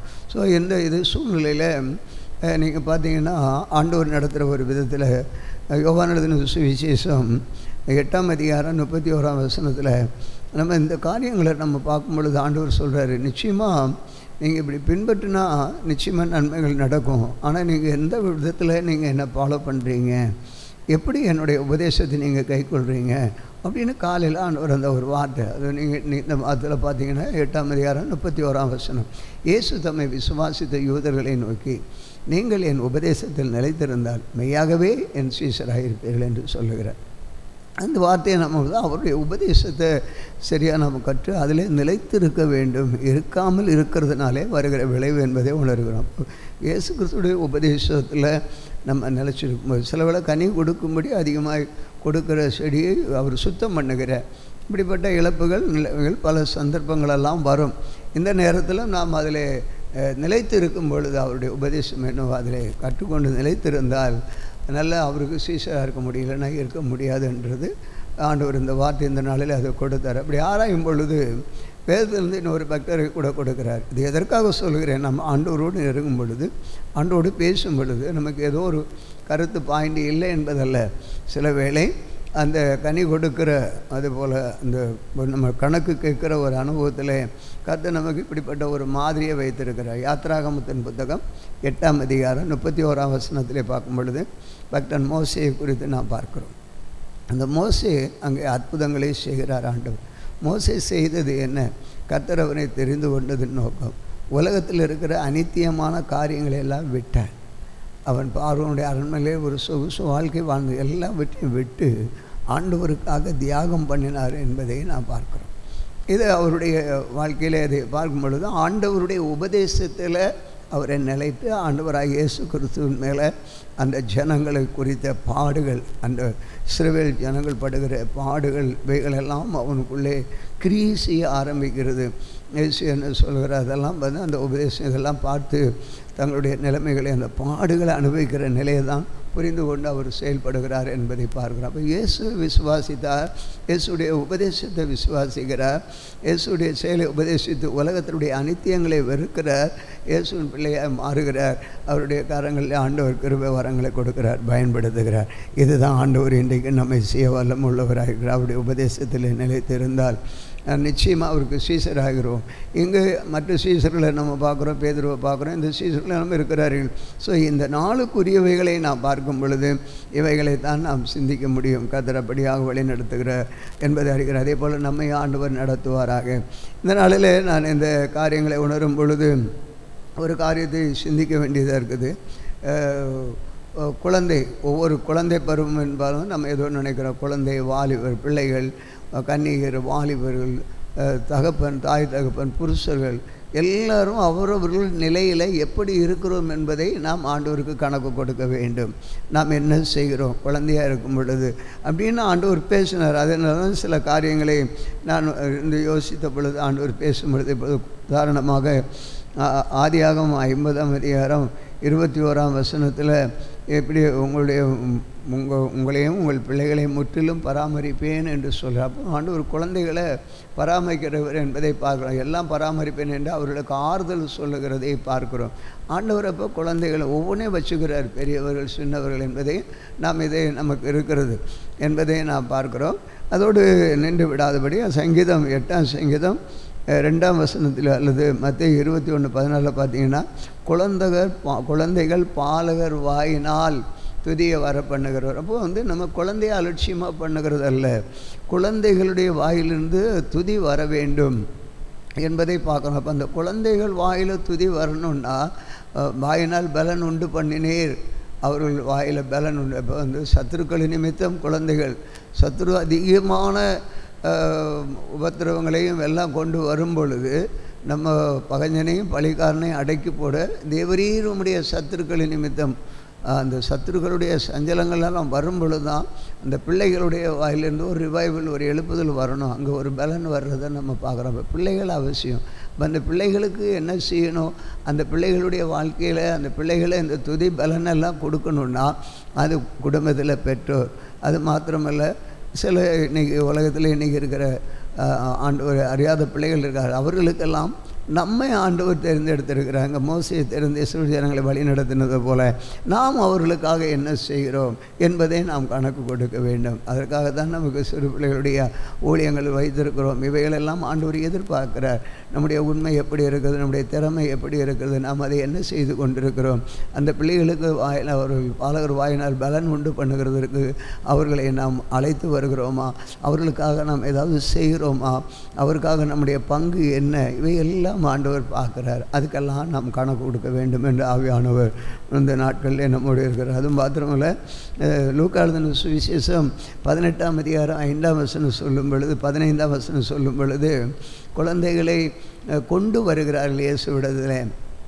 அவர்கள் பிள்ளை ஆண்டவரை தொட வேண்டுமானால் சீசர்கள் அங்கே தடுக்கிறார்கள், வேண்டாம் என்று. ஆனாலும் ஆண்டவர் விடாதபடி அந்த அவர் பிள்ளைகளை, சிறு பிள்ளைகள் என்னிடத்தில் வர இடம் கொடுங்கள் என்றார்.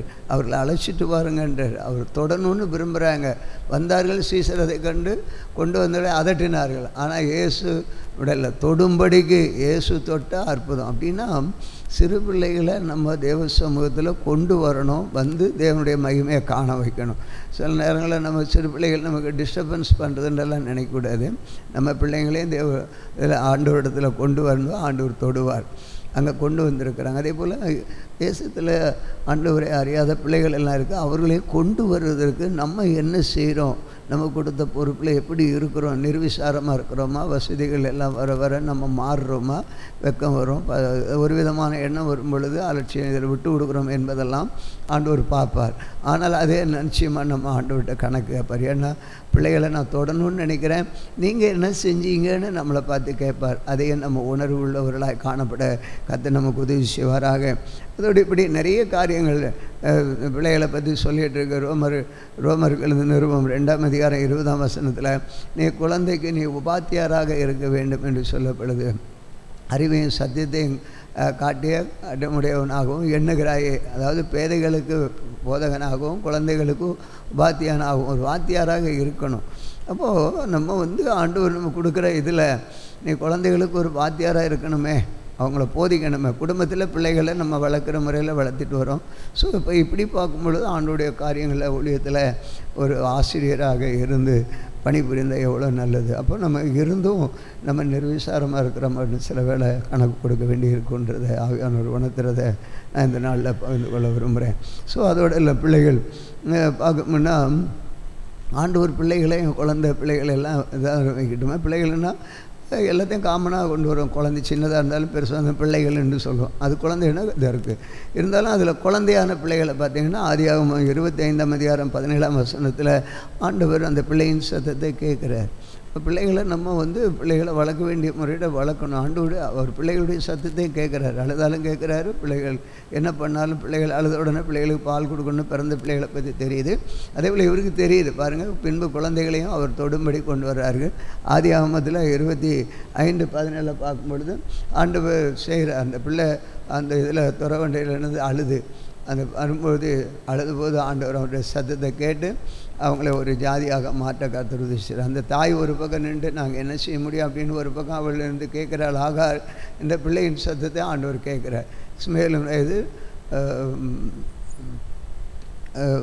ஆதியாகமம் 25:17 கேட்குற போய் மரித்து தன் ஜனத்தாருடைய சேர்க்கப்பட்டான் என்று சொல்லப்பட்டது. அதில் இன்னொரு வசனத்தில் நீங்கள் பார்த்தீங்கன்னா அந்த பிள்ளை 20ஆம் வசனம், ஈசேக்கு 40 வயது அவன் 10ஆம் இன்னும் சீரிய தேசத்தான் ஆகிய பெத்துவேலுக்கு மத்திய சீரிய லாபானுக்கு சகோதரியமானவர். ஒரு இது விட்டுட்டேன். ஆனால் அதில் நீங்கள் பார்த்தீங்கன்னா அந்த ஆகாரன் பிள்ளையினுடைய அவருடைய இதை கேட்குறார். இஸ்மவேலுடைய குரல் சத்தத்தை கேட்டு அந்த இடத்துல ஆண்டவர் உதவி செய்கிறார். அப்போ பிள்ளைகளுடைய சத்தத்தை அவர் கேட்குறார் அப்படின்றத நம்ம பார்க்குறோம். இது ஒரு நட இது இப்படி பேசுகிறாருன்னு இல்லை, ஆண்டவர் எல்லாவற்றையும் காண்கிற தேவனாக இருக்கிறார். நம்ம அதெல்லாம் நமக்கு ஆண்டவருக்கு கணக்கு கொடுக்கணும் அப்படின்றது. அதோடு ஆண்டவர் சொல்லும் பொழுது யாத்திராகமம் 11ஆம் அதிகாரம் 2ஆம் வசனத்தில் எகிப்தில் நடந்த நிகழ்ச்சிகளை பிள்ளைகளுக்கு நாம் அது சொல்லிக் கொடுக்க வேணும் அப்படின்ற மாதிரி சொல்லப்பட்டிருக்கிறது பார்க்குறோம். எகிப்தில் அப்படின்னா எகிப்தின் வாழ்க்கை இப்பொழுது ஒவ்வொருவரும் அவனவன் தான், ஒவ்வொருவருக்கும் அவ்வளவு இடத்துல ஜனங்களுக்கு சொல் என்றார். யாத்திராகமம் 11:2. அப்போ பிள்ளைகளுக்கெல்லாம் சொல்லணும் எகிப்தில் எப்படி இந்த எகிப்தின் வாழ்க்கை, கடந்த கால வாழ்க்கை. எகிப்தில் அந்த ஜனங்கள் ஒடுக்கப்பட்டார்கள், நொறுக்கப்பட்டார்கள் சிறுவர்கள். அதே போல் அவங்க சாப்பிட்ட காரியங்கள் இப்படி சாப்பிட்டோம், இவைகளையெல்லாம் நம் பிள்ளைகளுக்கு சொல்ல வேண்டும் என்று சொல்ல. அப்படி தான் அந்த பிள்ளைகள் உணர்வார்கள். கடந்த கால வாழ்க்கை எப்படி செழிப்பு இருந்தது, நல்லா இருந்தோம், கஷ்டப்பட்டோம், வறுமையாக இருந்தோம் அப்படின்றத எடுத்து சொல்லும் பொழுது தம் பிள்ளைகள் அந்த இதில் வளர்ச்சி வருவதற்கு ஏதுவாக இருக்கும் அப்படின்றத ஆண்டவர் அதில் சொல்லுவார். நம்ம சொல்லாமல் மனம் போல் விட்டாலும் குற்றம், அவர்களை அதையும் கணக்கு கேட்பார் அப்படின்றது தான் அதில் சொல்லுங்கள் அப்படின்றத நம்ம பார்க்குறோம். கர்த்தருக்கு மகிமை உண்டாவதாக.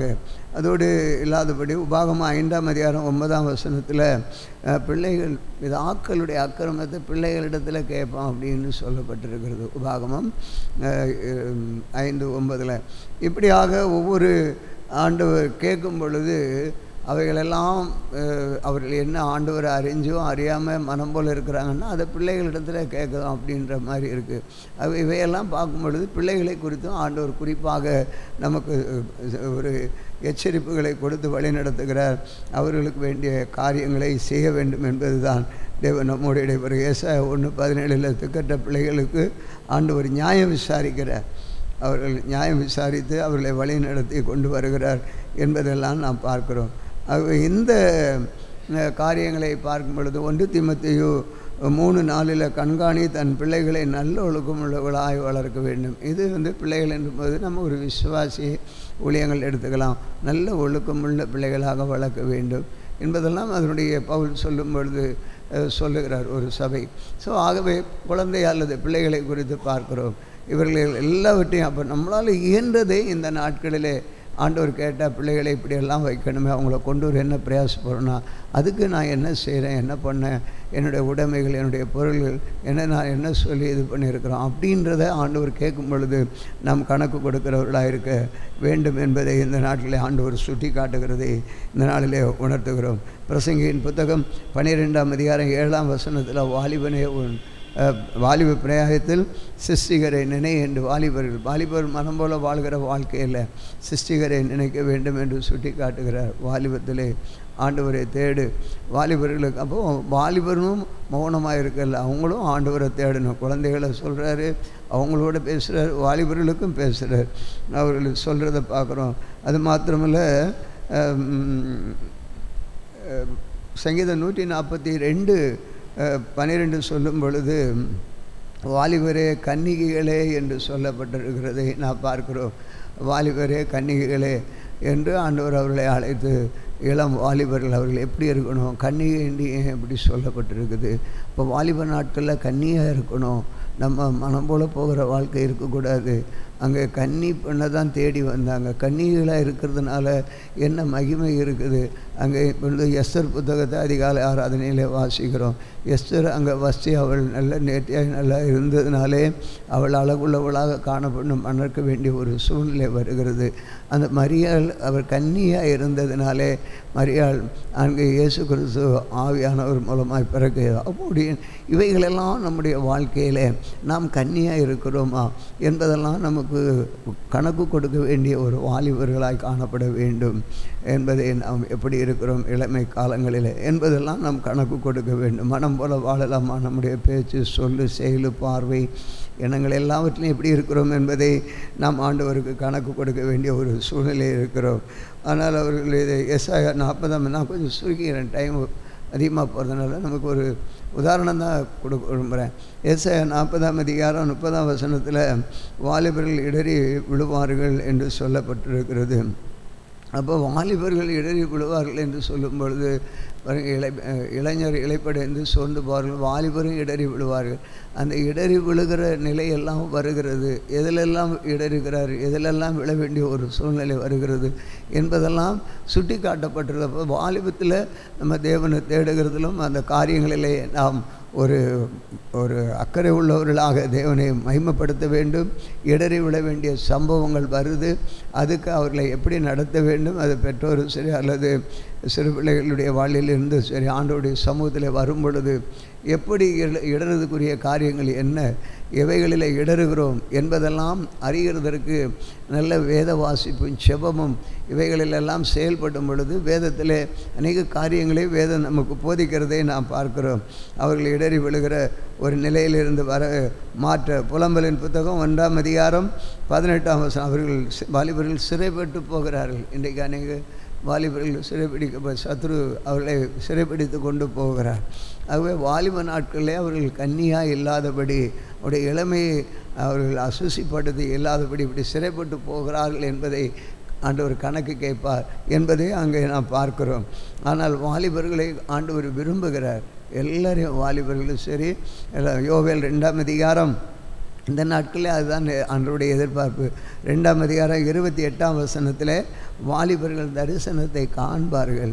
இது எப்படி இதெல்லாம் காண்பார்கள் என்றால், வாலிபர் தரிசனத்தை காண்கிறதற்கு அதற்கு நாமும் ஒரு மூல காரணம் உள்ளவர்களாக சிறு பிள்ளைகளிலிருந்தே ஆண்டவருடைய தரிசனங்களை எடுத்து சொல்லி அவருடைய வசனங்களை போதித்து படிக்க ஒவ்வொருத்தரும் மாதிரியாக நாம் செயல்படும் பொழுது, தாய் தகப்பன் மாதிரியாக இருக்கும் பொழுது அல்லது நாமும் ஒரு உபாத்தியாராக இருந்து செயல்படும் பொழுது வாலிபர்களுக்குள்ளே இந்த உணர்வு உண்டாகும், இந்த எண்ணங்கள் உண்டாகும். அவர்கள் இடறி விழாமல் நான் தரிசனங்களை காண வேண்டும் என்ற ஒரு வாஞ்சி அவர்களுக்குள்ளே அர்ப்பணிக்கிறவர். அது இந்த நாட்களே ஆண்டவர் விரும்புகிறார். அதுதான் வேணும் என்று கேட்கிறார். அதற்கு வழி நடத்துகிறவர்கள், பெற்றோர்களோ அல்லது யாரோ வழி நடத்துகிறவர்கள், தகப்பனோ தாயோ பாத்தியாரோ வழி நடத்துகிறவர்கள் அவர்களை சரியான விதத்தில் அவர்களை வழி நடத்தும் பொழுது, வழி நடத்தாமல் மனம் போல் அலட்சியமாக இருந்தால் கணக்கு கொடுக்க வேண்டிய ஒரு சூழ்நிலை வரும். சரியான போதனையை போதித்து நாம் செயல்படும் பொழுது அதை பின்பற்றவில்லை என்றால் ஆண்டவர் அதை பார்ப்பார். நிச்சயமாக பார்த்திங்கன்னா அவர்கள் இப்படி ஒரு வசனத்தை பார்க்குறோம் இல்லையா, வாலிபன் அவன் பேதையர் ஆகிய வாலிபரை நான் கண்டேன் என்று சொல்கிறார். பேதையன் ஆகிய வாலிபன் அவன் வழி அருகே போகும் பொழுது அவள் பேசுகிற பேச்செல்லாம், இப்படிப்பட்ட காரியங்களெல்லாம் இவர்கள் விடுபடுகிறதற்கு இதற்கெல்லாம் வேத வசனங்கள், வேதத்தை வாசிக்கும் பொழுது அவர்களுடைய வாழ்க்கையிலே ஒரு இது உண்டாகும். ஐயோ இப்படி ஒரு வாலிபர் போய் விழுந்துட்டார், இந்த மாதிரி கெட்டு போயிட்டார் அப்படின்றது இந்த வேத வாசிப்பு, அதாவது அதிகமாக சுட்டி காட்ட வேண்டியது வேத வாசிப்பும் செபமும் நம்மை அதிகமாக தற்காக்க முடியும் என்பது தான் இந்த இடத்துல நான் பார்க்குறோம். விழுந்து போகிறதை நான் பார்க்கும்பொழுது ஐயோ நான் விழுந்து போகக்கூடாது, நான் மாலை மேகின நேரம் இப்படியெல்லாம் நமக்கு அந்த சிந்தனைகளை கொண்டு, ஆகவே வாலிபர்களை குறித்து இருக்கு. ஆகவே நான் தரிசனம் காண்கிறவர்களாக இருக்க வேண்டும். அப்போது சில 2:17 கூட வாலிபர்கள் தரிசனம் கண்டார்கள் என்று இப்படியான வசனங்களை நான் பார்க்குறோம். ஸோ அது மாத்திரமல்ல, வாலிபர்கள் ஊழியத்தில் இந்த நாட்களில் தேவை, ஆண்டவர் எதிர்பார்க்கிறார், கர்த்தர் செய்வார். ஒரு காரியங்களே நான் பார்க்கும் பொழுது மனவேதனைகள் வருகிறது.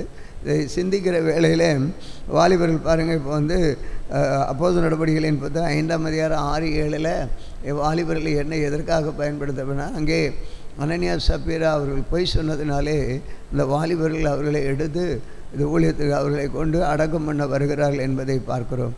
இந்த நாட்களிலே இந்த வாலிபர்கள் நாம் அலட்சியமாக இல்லாதபடி, வாலிபர்கள் நாம் இயேசுவுக்காக வேண்டும், இயேசுவுக்காக நான் எதையும் செய்ய வேண்டும் என்ற உணர்வு வேண்டும். ஆண்டவர் இந்த நாளிலே வாலிபர்களே சொப்பனங்களே தரிசனங்களை காண விடுகிற, இன்றைக்கு நம்ம சிறுபிள்ளை ஊழியங்களில் ஆசிரியர்கள் ஆட்கள் தேவை.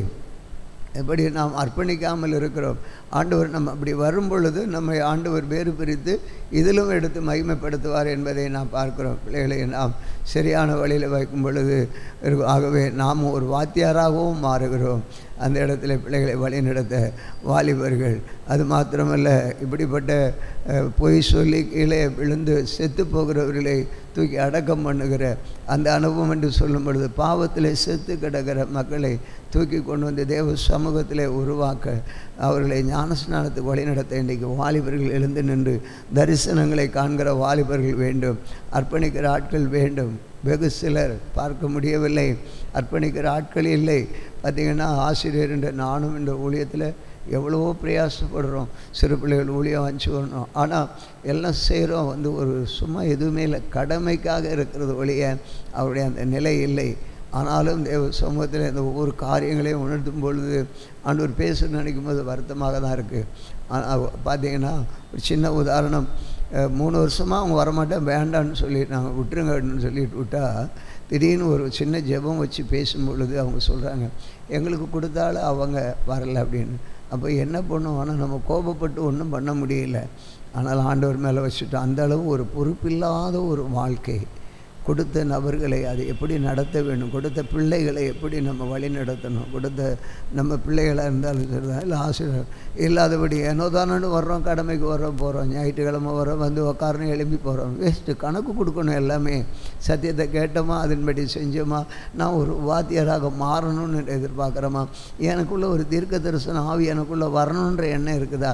ஒன்றுமே இல்லை. ஏதோ வரோம் போகிறோம் அப்படின்னு இருந்தால் ஆண்டவருக்கு கணக்கு கொடுக்கணும்னு ஆண்டவர் சொல்வார். அதற்கு ஸ்தோத்திரம். அதில் ஆண்டவர் சொல்லும் பொழுது, அவன் வாலிபர்கள் அவர்களை தூக்கி எடுத்துகிட்டு போகிறாங்க, கொண்டு அடக்கம் பண்ணுறாங்க. ஆனால் இன்றைக்கி பாவத்தில் செத்து போய் கிடக்கிற பொய்யும் பித்தலாட்டம் இன்றைக்கி எல்லாம் போய் தாங்க. ஒரு வீட்டில் நினைக்கும் பொழுது நம்ம போகணுமான்னு நினைக்கிறோம், முடியாமல் இருந்து போய் அவங்கள விஷ் பண்ணலான்னு போனால் உள்ளே இருந்துகிட்டே போய் சொல்லிட்டாங்க. பாருங்கள், இன்றைக்கி ஆராதனைக்கே வரல. இப்படியெல்லாம் உலகம் இன்றைக்கி போயிடுச்சுங்க. ஆனால் என்ன பண்ணுறது, அவங்க கணக்கு கொடுக்கணுமா இருக்கும். இப்படி பாஸ்டர் இல்லைன்னு நாங்கள் சொல்லிட்டோம். கூட இருந்தவங்க பேர் சொல்லி கூப்பிட்றாங்க, வாங்க பாஸ்டர் வந்திருக்காருன்னா கொஞ்ச நேரத்தில் பார்த்தா இல்லைன்னாங்க. தோத்துறோம், நானும் வந்துட்டோம். வேதம் சொல்லுது இல்லை, தூசியை உதறிட்டு வந்துருன்றார். ஸோ நம்ம எதையும் யோசிக்க முடியல. அப்படி விட முடியுதா? ரொம்ப காரியங்களை சிந்திக்கும் பொழுது கணக்கு கொடுத்தாகணும். நம்ம இப்படிப்பட்ட ஆட்களை ஏன் நம்ம போகணும், பேசணும், அவங்கள வந்தால் வரட்டுன்னு விட்டுடலாமான்னா கணக்கு கொடுக்கணும். அப்படியே அடிக்குது. கர்த்தர் நல்லவர். ஸோ இருந்தாலும் இதெல்லாம் நம்ம சிந்திக்க வேண்டியிருக்கு. ஊழியத்தில் இருக்கிற சூழ்நிலை அருமையான ஒரு நல்ல பாடல் பாடி தேவனை மகிமைப்படுத்தினார். எல்லா காரியங்கள் எல்லாம், ஏன் இந்த பாடல், ஏன் இந்த நெருக்கம், ஏன் இந்த சஞ்சலம் எல்லாம் வருது. ஆண்டவர் அந்த காரியங்கள் எல்லாம் சுட்டி காட்டுறார். கர்த்தருக்கு மகிமை உண்டாவதாக. அப்படின்னா இந்த நேரங்களில் ஆண்டவர் அப்படிப்பட்டவங்களை தூக்கி கொண்டு வந்து ஆண்டவர் சந்திக்கணும். அதுக்குரிய பயனுள்ள வாலிபர்கள் எம்மணும். அதனால் இவர்கள் எதனால் எப்படி இவங்க காக்க முடியும்னா, சங்கீதம் 119:9 சொல்லும் பொழுது, வாலிபன் தன் வழியை எதனால் சுத்தம் பண்ணுவார், அவருடைய வசனத்தை காத்து கொள்கிறான். அவருடைய வசனத்தை நாம் காத்து கொள்ளும் பொழுது, வாலிபன் மாத்திரமல்ல, வயோதிபர்களும் சரிதான், குழந்தைகளும் சரிதான், அவருடைய வசனத்தை எந்த அளவு காத்து கொண்டு நாம் ருசிக்கிறோமோ அந்த அளவு நாம் ஆண்டவருக்குள்ளே நாம் நிலைத்து நிற்க முடியும். அவருடைய வசனத்தை பிடிக்காமல் ஒன்றுமே முடியாது என்பதை நாம் மறந்து விடக்கூடாது. கர்த்தருக்கு ஸ்தோத்திரம். அவருடைய வசனத்தை ஆகவே அப்படியாக அந்த வசனத்தை காத்து கொண்டு நடக்கிற வேளையில் தான் நமக்குள்ளே ஒரு மகிமையை காண முடியும். அப்படின்னா எப்படிங்க வசனத்தை காட்டினா பாருங்கள், ஒரு மிகுந்த ஆசை உள்ள ஒரு வாலிபன் இருந்தான். அந்த வாலிபன் எனக்கு நித்திய ஜீவன் வேணும்னு கேட்குறான். நான் நித்திய ஜீவனை அடைய நான் என்ன சொல்லுவேன்? அப்போ இயேசுநாதர் சொல்கிறார், அதாவது மத்தேயு எழுதின சுவிசேஷம் 19:20 நீ கற்பனைகளை கை கொள்கிறேன். நான் எல்லாம் கை கொள்கிறேன், கட்டளைகளை எல்லாமே செய்கிறேன், சிறு வயது முதலே நான் எல்லாம் ஆண்டவரை பின்பற்றேன். அப்படின்னா உனக்கு உண்டானதை விட்டு தருத்துறது கொடு.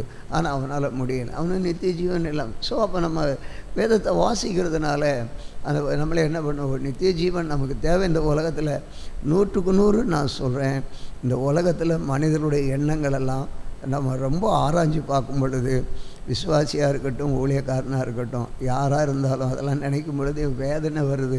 நீங்கள் எடுத்துக்கொள்ளும் ஆண்டவரே, என்ன உலகத்தில் எப்படி ஊழியம் செய்கிறது, வேஸ்ட்டு நாங்கள் அப்படின்ற அந்த ஒரு எண்ணம் தான் வருது.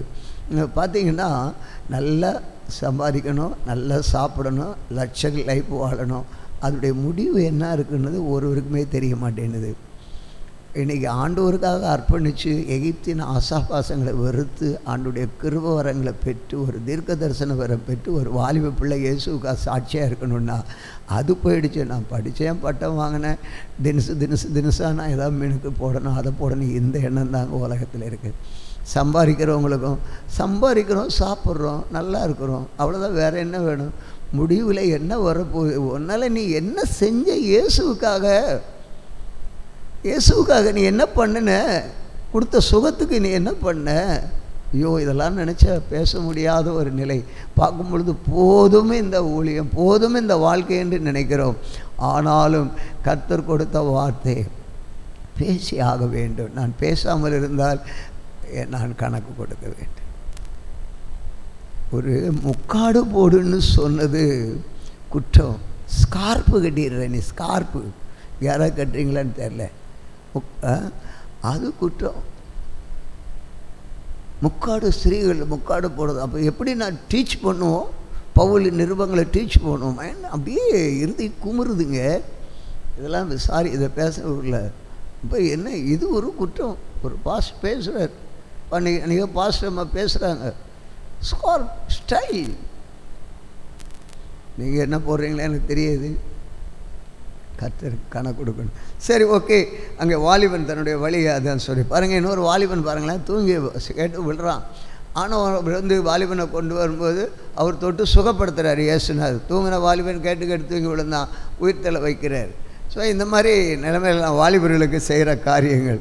அதில் சகரியா 2ஆம் அதிகாரம் 4ஆம் வசனத்தில் பார்க்கும் பொழுது வாலிபனுடன் நீ சொல்ல வேண்டிய காரியங்கள் என்ன அப்படின்னு எச்சரிக்கை ஆண்டவர் சொல்லுகிறார்.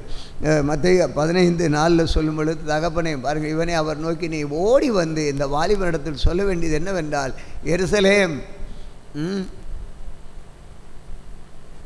சகரியா பிள்ளை இது சரி போட்டிருக்காரு, இதை பார்ப்போம். ரைட். என்னவென்ற இவனை அவர் நோக்கி நீ ஓடி வந்து இந்த வாலிபடத்தில் சொல்ல வேண்டிய என்னவென்றால், எருசலேம் தன் நடுவிலே கூடும் மனுஷரின் திரளினாலும் மிருக ஜீவங்களின் திரளினாலும் மதில் இல்லாத பட்டணங்கள் போல வாசலமாக இருக்குது. இன்றைக்கி இல்லை, எல்லாம் எருசலேம் போயிடுச்சு, இடிக்கப்பட்டு கிடக்குது, அலங்கை இடிக்கப்பட்டு கிடக்குது. பரிசுத்தம் இல்லை, நீதி இல்லை, உண்மை இல்லை, சத்தியம் இல்லை, ஒன்றும் இல்லை. அந்த ஆதி காலத்தில் உள்ள விசுவாசம் ஒன்றுமே இல்லை, எல்லாம் போயிடுச்சு. எப்படி வளர்ந்தோம், பெற்றோர்கள் எப்படி வளர்த்துனாங்க, நீ தலைகளை ஊழிய பாருங்கள். இன்றைக்கி வர முடியாது, வரமாட்டாங்க. நம்ம அதெல்லாம் அனுமதிக்கல, கர்த்தர் அனுமதிக்க மாட்டார். இன்றைக்கி நிறைய காரியங்களில் மனம் போல வாழ்க்கை வாழ்கிறது போயிடுச்சு, இடிஞ்சு கிடக்குது. கிறிஸ்துவம் இடிஞ்சு கிடக்குது. யாரால் இனி கட்ட முடியும்? ஏசப்பா வந்து நின்னாதான். பாருங்கள், எல்லாம் போயிடுச்சு. அந்த நிலையில் நம்ம இருக்கிறோம். வாசலாம் கூப்பிட்டு சொல்லு வாலிபனுக்கு, உனக்கு அந்த விஷன் வரணும், அந்த உணர்வு வரணும். இயேசுநாதருடைய நாமத்தை மயப்படுத்த என்னை கொண்டு எதையாவது செய்ய முடியுமா? வாலிபர் தரிசனம் காண்கிறான்னு சொல்கிறாரு, எனக்கு நீ தருவீங்களான்னு கேட்குற அந்த அனுபவத்தில் நம்ம மாற்றப்படணும். கர்த்தருக்கு ஸ்தோத்திரம். ஆகவே இவைகளையெல்லாம் உணர கர்த்தர் தகப்பனையும் தாயை நீ கணம் பண்ணணும், இல்லைன்னா ஆண்டவர் அதை கேட்குற என்பதை நாம் பார்க்குறோம். ஸோ ஓகே, இது அப்படியே நான் பேசிகிட்டே நம்ம போயிட்டே இருக்கலாம். புருஷன் அப்படின்னும் போது கணவன் மனைவி தாய் தகப்பன் என்ன பண்ணுறாங்க? அவன் தன் தகப்பனையும் தாயும் திருமணமான உடனே அவர்கள் தனிமையாக அவர்களை விட்டுடணும், பிரிந்திருப்பாங்க. அதனால் அம்மா அப்பாவை ஒதுக்கி தள்ளணும், ஆசிரமத்தில் கொண்டு விட சொல்லலை. அவங்களுக்கு வேண்டிய கனத்தையும் மதிப்பையும் கொடுக்கணும். இவங்களை வந்து நீங்கள் நல்லா சந்தோஷமாக ஜாலியாக இருங்கன்னு சொல்லணும். இன்றைக்கி அநேக இடங்களில் அது இல்லை, அவங்க வாங்கி நல்லா பண்ணணும், இல்லைன்னா இப்படி போவாங்க அப்படி போவாங்க அப்படிங்க இருக்குது. சில வழியை விட்டால் தலைகளை போகிற குடும்பங்கள் இருக்குது, அப்படி கூட பிடிச்சி வச்சுட்ருப்பாங்க. நான் புருஷர்களுக்கு அதாவது சொல்லும் பொழுது, புருஷன் தன் தகப்பனையும் தாயை விட்டு பிரிஞ்சிருக்கணும். அவங்க இருந்தால் தான் அவங்களுக்கு எதிர்பார்ப்புகள்லாம் அவங்க ஒவ்வொருத்தரும் நல்லா இருக்க முடியுன்னு. அப்போ தாய் தகப்பனும் அவங்கள என்ன செய்யணும்? விட்டுறணும், இருன்னு சொல்லிட்டு நம்பி இருக்கணும். அவங்க கையை பார்த்துருக்கக்கூடாது. உண்மையாக தேவனை ஆராதிக்கிற பிள்ளைன்னு சொன்னால் அப்படி இருக்கு. நிறைய இடத்துல இப்படி தான் இருக்குது, விட்டா போயிடும். அவங்க அப்படி சில இடத்துல விட்டா தடுமாறி போயிடும். என்ன பொண்ணு அவள் வழியில் கொண்டு போயிடுவாளோ, அவன் வழியில் போயிடுவான்னு கூட பிடிக்கிறாங்க. அதை நான் என்ன சொல்லணும்னு தெரில. ஸோ ஆனால் நம்ம கர்த்தரை நம்பி வாழ்கிறோன்னு சொன்னால் கர்த்தர் நம்மளை போஷிப்பார். கர்த்தரை நம்பி வாழ்ந்தா அதான் என்னுடைய விசுவாசத்தை சொல்கிறேன். அவன் பிள்ளை எனக்கு சம்பாரித்து கொடுத்து தான் நான் சாப்பிடணும்னு இல்லை. ஏசப்பா எனக்கு எப்படி ஆகலும் செய்வார்ன்ற அந்த நம்பிக்கை வேணும். அந்த இதில் நினச்சி செயல்பட்டால் நல்லா இருக்கும், நிச்சயமாக வாழ முடியும். நாங்கள் ஆராதிக்கிற தேவன் ஜீவனுள்ளவர், எரிகிற சூளைக்கும் அக்கனிக்கும் சிங்கத்துக்கும் தப்புவிக்க வல்லமுள்ளவர். அப்படி கூடாமற் போனாலும் எங்களை நாங்கள் இயேசு கிறிஸ்துவை மறுதலிக்க மாட்டோன்ற அந்த ஒரு உணர்வு இருக்குன்னா அப்படி விட்டுலாம். இப்படி தகப்பனையும் தாயும் பிரிந்து பிள்ளை வாலிப பிள்ளை இருக்கணும், திருமணமாகி அவர்கள் புருஷர் கணவனை சந்தோஷமாக இருக்கணும் அப்படின்றத அவர் சுட்டி காட்டுறார். அதில் 16ஆம் அதிகாரம் 3ஆம் வசனத்தை புருஷனாகிய ஆபிரகாமுக்கு இப்படி நிறைய இருக்குது. அவங்க எப்படி இருக்கிறாங்கன்னு போய் அதே இது சிறியானவள் இப்படியும் பண்ணிவிடுவா, அதையும் யோசனை பண்ணிடுறாங்க. ஆதியாகமம் புத்தகத்தில் பார்க்கும் பொழுது அவளுடைய பார்வைக்கு நல்லதை பார்த்து புசிச்சா, அது புசிச்சது மாத்திரம் இல்லை இவனுக்கும் கொடுத்தா, புருஷனுக்கும் கொடுத்துட்டா, போயிடுச்சு, முடிஞ்சிடுச்சு, அவ்வளோதான், பாவத்தை வருவிச்சிட்டாங்க. இதனால் கூட பேரண்ட்ஸ் பிடிச்சிருக்கலாம். ஆனால் கூட நம்ம என்னென்னா அவங்களுக்கு அந்த தன்மை வேணும். நான் போனால் கூட இப்படி நான் விடமாட்டோம் அப்படின்னு இப்போ அவங்கள ஒதுக்கி விட வேணும். அவங்களும் வாழ்கிறதுக்கு கற்றுக்கொள்ளணும் குடும்பம். இல்லைன்னா பணம் இப்படி நான் போகிற வழியில் சில நினைப்பாங்கன்னா தெரியுதில்ல, இப்படி போனால் அங்கே வர இன்னொரு சின்ன வீடை பெரிய வீடை கொண்டு வந்துடுவாங்கன்னு நினச்சி கூட பிடிச்சி கட்டி காக்கிறது இருக்குது. இதெல்லாம் கர்த்தர் தான் அதுக்கு பதில். ஓகே, ஆகவே இந்த நாளில் அவள் புருஷனுக்கும் கொடுத்து சாபத்தை வருவிக்கிறார் அப்படின்றத நம்ம பார்க்குறோம். இந்த காரியங்கள் ஒவ்வொன்றையும் நான் பார்க்கும் பொழுது அதே தானே செஞ்சிட்டா. இப்போ சாரா செஞ்சிட்டால, வந்த வழியில் என்ன பண்ணிட்டா, ஆகாரம் போயிட்டு கொடுத்துட்டால. இது மாதிரிலாம் நடக்குது. இது மாதிரிலாம் காண்பதெல்லாம் சிந்திக்க வேண்டிய ஒரு சூழ்நிலை என்பதை அறிகிறோம். ஆகவே பிரியமுள்ள ஸ்திரீக்கு புருஷருக்கும் ஆண்டவர் கொடுக்குற வார்த்தைகளை அணைக்கிறத தகப்பன் ஒவ்வொரு காரியங்களும் நினைக்கும் பொழுது யாத்திராகமன் தாய் தகப்பனை நம்ம என்ன செய்யக்கூடாது, தகப்பனை தாயம் காணாம பண்ணணும்னு சொல்லியிருக்கு. அவங்கள அடிக்கிறவன் தாய் தகப்பனை அடிக்கிறவனும் கொலை செய்யப்படணும்னு இருக்குது. யாத்திராகமம் 21:15. யாத்திராகமம் 21 தாய் தகப்பனை அடிக்கக்கூடாது.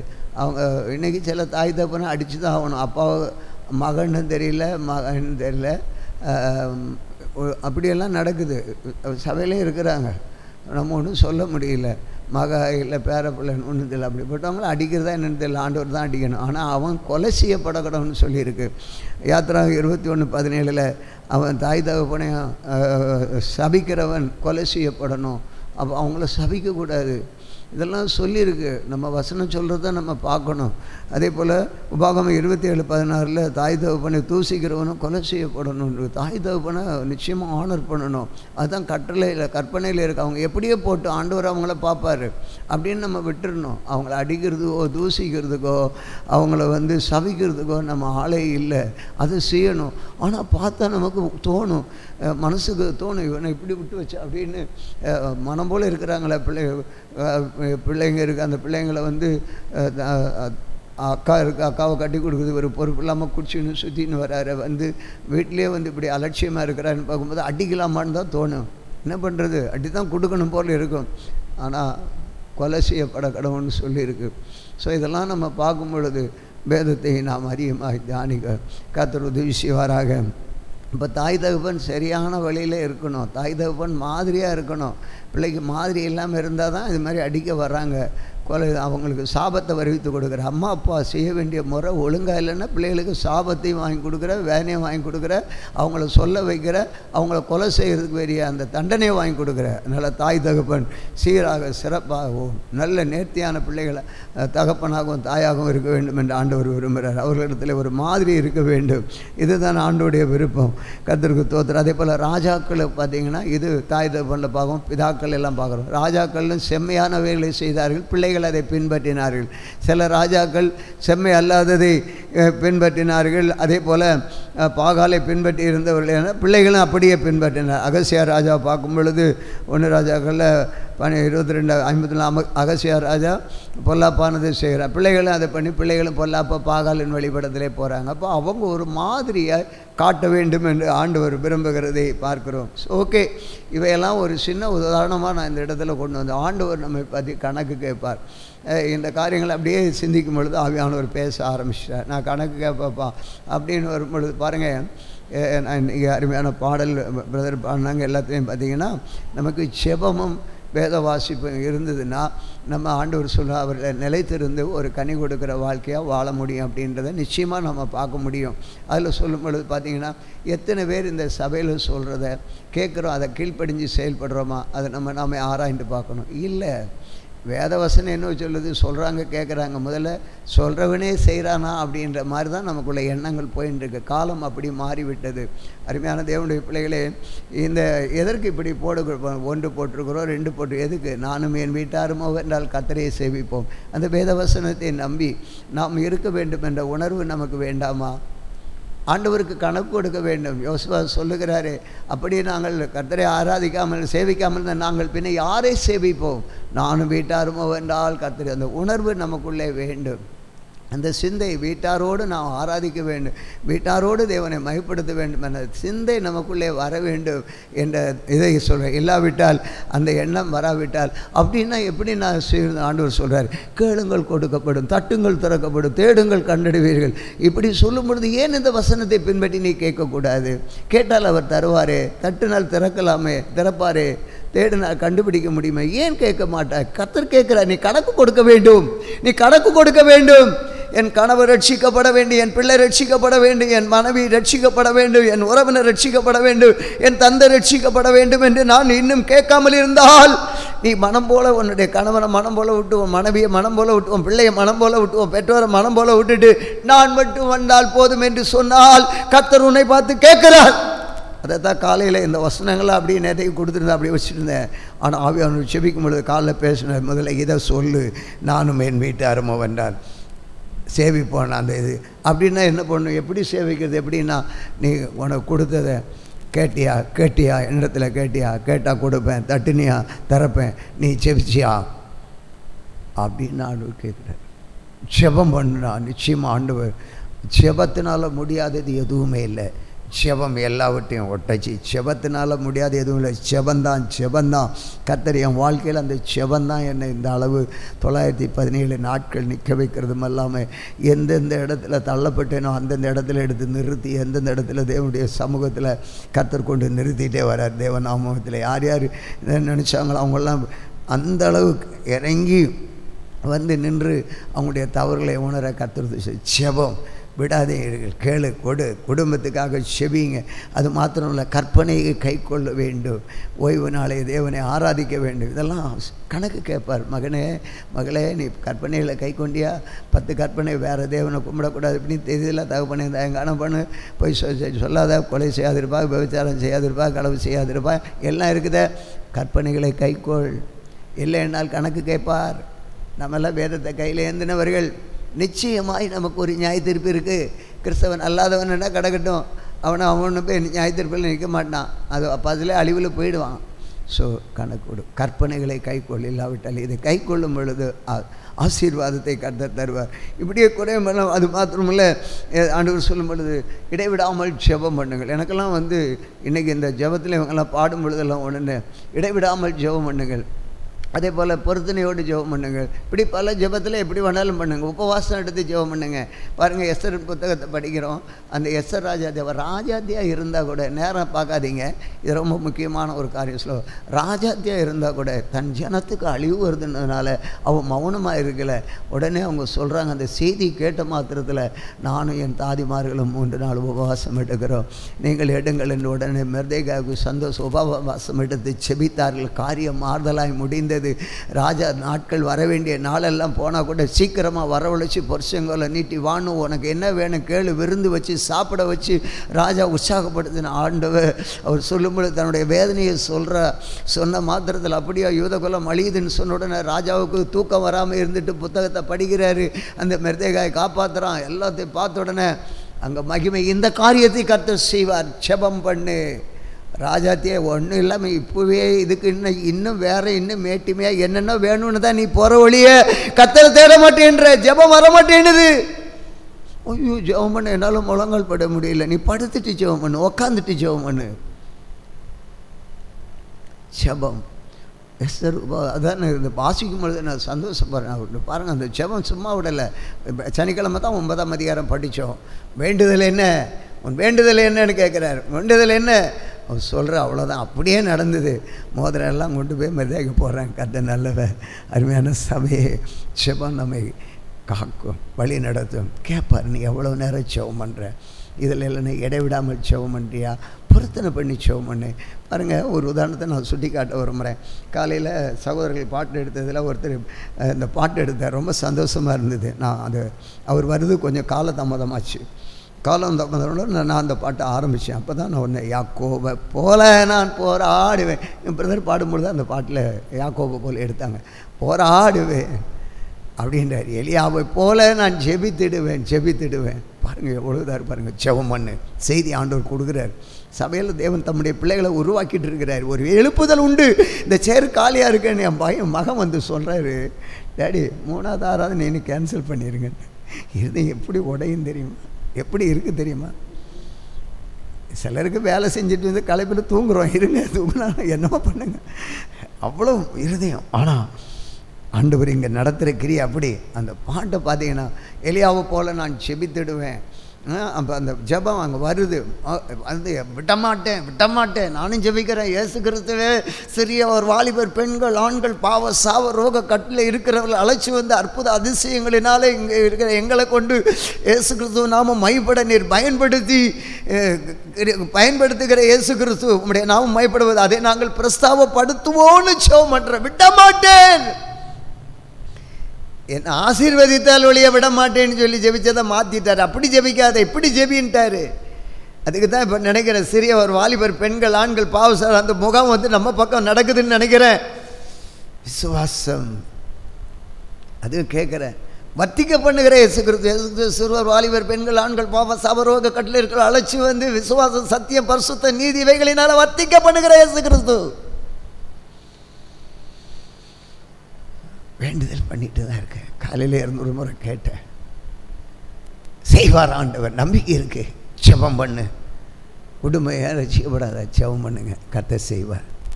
கர்த்தருக்கு இடைவிடாமல் வேதவாசி அனுதினம் பாருங்கள். இதெல்லாம் ஒன்று பார்க்கும் பொழுது, பேசுகிறவனே ஆகாதவனாக இருந்தால் எப்படிங்க? ஒரு காரியத்தை சுட்டி காட்டுறாரு. எவ்வளோ தெரியுமா? ஆண்டவரோடு இருக்கும் எப்படி பேசுகிறார், நடத்துகிறார் தெரியுமா? ஒன்றும் செய்கிறாரு. நான் ஒரு பாடலை ஒன்று சொன்னேன். அற்புதம் அற்புதம் அற்புதம், அதிசயம் அதிசயம் அதிசயம், ஆச்சரியம் ஆச்சரியம் ஆச்சரியம், இயேசு கிறிஸ்து நாமத்தில் அற்புதம் அதிசயம் ஆச்சரியம். கேட்குறார் ஆண்டவர். இதெல்லாம் சொன்னார். உடனே நோட் பண்ணி, இதெல்லாம் கேளு. ஜெபம் பண்ணாங்களா? யோசுவாவில் சொன்னது குடும்பத்தை பற்றி அவங்களுக்கு அக்கறை இருக்கா கேட்கணும். உடனே அந்த ஜெபத்தில் இருந்துட்டு கண்ணை மூடினே எழுதிட்டு இருந்தேன். அப்போ தான் கடைசியில் கேட்டார், இப்படி ஒரு பாட்டு பாடுங்கன்னு சொன்னீங்க, நீ முதல்ல பாடுறியான்னு கேட்டார். எவ்வளோ பெரியவர் ஆண்டவர் தெரியுமா? உடனே ஆண்டவரே அழுதேன். இல்லை ஆண்டவரே, நான் வேறு ஜெபம் பண்ணேன், நீ சொன்னி அதை செய்றியா? ஓதுறது வேதம், அற்புத தாலின்னு சொல்லுவாங்க. நீ போதகனாக இருந்தாலும் போதகத்தை நீ அடுத்தவங்களுக்கு போதிக்கிறியா? தான் ஒரு கதை தெரியுமே எல்லாருக்கும். அந்த கிறிஸ்டிய பண்ணலை, அவர் பாஸ்டர் நல்ல அழகாக பக்கத்து வீட்டு கோழியை பிடிச்சி உள்ளே வச்சுட்டு போயிட்டு, தேங்க்யூ லார்ட், உள்ளே வச்சுட்டு ஆசையோடு போயிட்டு பிரசங்கம் பண்ணுறாரு. இந்த அம்மாவை கூப்பிட்டேம்மா, கோழியை பிடிச்சி வச்சுக்கிறேன், பக்கத்து வீட்டு கோழி வந்திருக்கு, நான் மத்தியானம் நல்லா பக்காவை ஃப்ரை பண்ணி எல்லாம் இது இப்படி வைன்னு சொல்லிட்டு போயிட்டார்ல. போயிட்டு அங்கே போய் நின்று பிரசங்கம் பண்ணுறாரு. பிரசங்கம் வந்து அந்த பாஸ்டம்மாவுக்கு கிரியை செய்ய ஆரம்பிச்சிது. கோழியை பிடிச்சி வச்சவங்கெல்லாம் கோழியை அவுத்து விடு, பக்கத்து விட்டு கோழியை அவுத்து விடு அப்படின்னு ஒரு பிரசங்கம் பண்ணார். வலுக்கட்டாயமாக அப்படியே அடித்து சத்தியத்தை பேசுகிறார். பேசி முடித்தா இந்த அம்மாவுக்கு எப்போ எழும்பி போனால் யாராவது தப்பாக பண்ணுவாங்களோன்னு இந்த ஆவியானவர் உள்ள கிரியை செஞ்சார் போல இருக்குது. இந்த அம்மா குஷியாக இருக்குது. இப்போ நான் எழும்பி போகணுப்பா. முடித்த உடனே ஆமேன்னு போட்டாரோ இல்லையோ, உடனே அவர் அந்த இது கூட வாசிக்கல. என்னது, நம்முடைய கத்தராவிட எதுக்குன்னே இந்த அம்மா எழும்பி போயிடுச்சு, கோழியை திறந்து விட்டுடுச்சு, கோழி போயிடுச்சு. இவர் நல்லா பிரசங்கம் பண்ணி முடிச்சுட்டு அப்படியே எல்லாம் பண்ணிவிட்டு வந்து அழகாக ஜம்முன்னு வந்துட்டு உக்காந்தியம்மா, கோழி எடுத்துகிட்டு வாய் அப்படின்னு. கோழியா, நீங்கள் தானே பிரசங்கம் பண்ணீங்க, நான் அவுத்து விட்டுட்டேன்.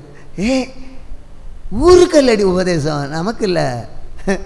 அப்படி நீ பிரசங்கம் பண்ணாத, அப்படி சொல்லாத, சபையில் ஒரு வார்த்தையை சொல்லாதரா, முதல்ல நீ சொன்னாத நீ கடைபிடின்றார். அற்புதம்னு பாடினியா, அதிசயம்னு பாடினியா? அப்போ தான் நினச்சேன், இந்த பாட்டை நான் ஒரு நாள் ஒரு முறையாவது பாடினேன்னா இப்போ இருக்கிற அற்புதத்தோட இன்னும் அற்புதம் நடந்திருக்கும்னு நினச்சேன். கர்த்தருக்கு தோத்திரம். சபையே, கணக்கு கொடுக்கணும், கணக்கு கொடுக்கணும். என்ன செஞ்ச, இயேசுக்கு என்ன செஞ்ச, ஆத்துமாக்களை ஆதாயப்படுத்துறியா, அழிஞ்சு போகிற ஆத்துமாக்களுக்கா? இல்லை இன்னும் பணம் பணம் பணம்னு ஓடுறியா? என்னடா பணம் இல்லைன்னா வாழ்வே இல்லைன்னு. வேண்டாம், காக்கா வரும். Never never never. இயேசுவின் பாதத்தில் விழுந்து கடை. கர்த்தருக்கு ஸ்தோத்திரம். ஆண்டவர் நல்லவர். பாருங்கள், இவ்வளோ பேசுகிற நீங்கள் இது சத்தியத்தை தான் சொல்கிறேன். எல்லாம் முடிச்சுட்டேன், வேதத்தை வாசிக்கலை, இன்றைக்கி உள்ள இதை வாசிக்கலை. எல்லாம் வேலையும் பண்ணுறோம், அதை பண்ணுறேன், இதை பண்ணுறேன், கறியை எடுத்துட்டு அங்கேன்னு கொண்டு வைக்கிறேன். ஏன்னா வாழ்க்கை மாதிரி ஒரு ஆள் வாழ்க்கை யாருக்கும் வரக்கூடாது.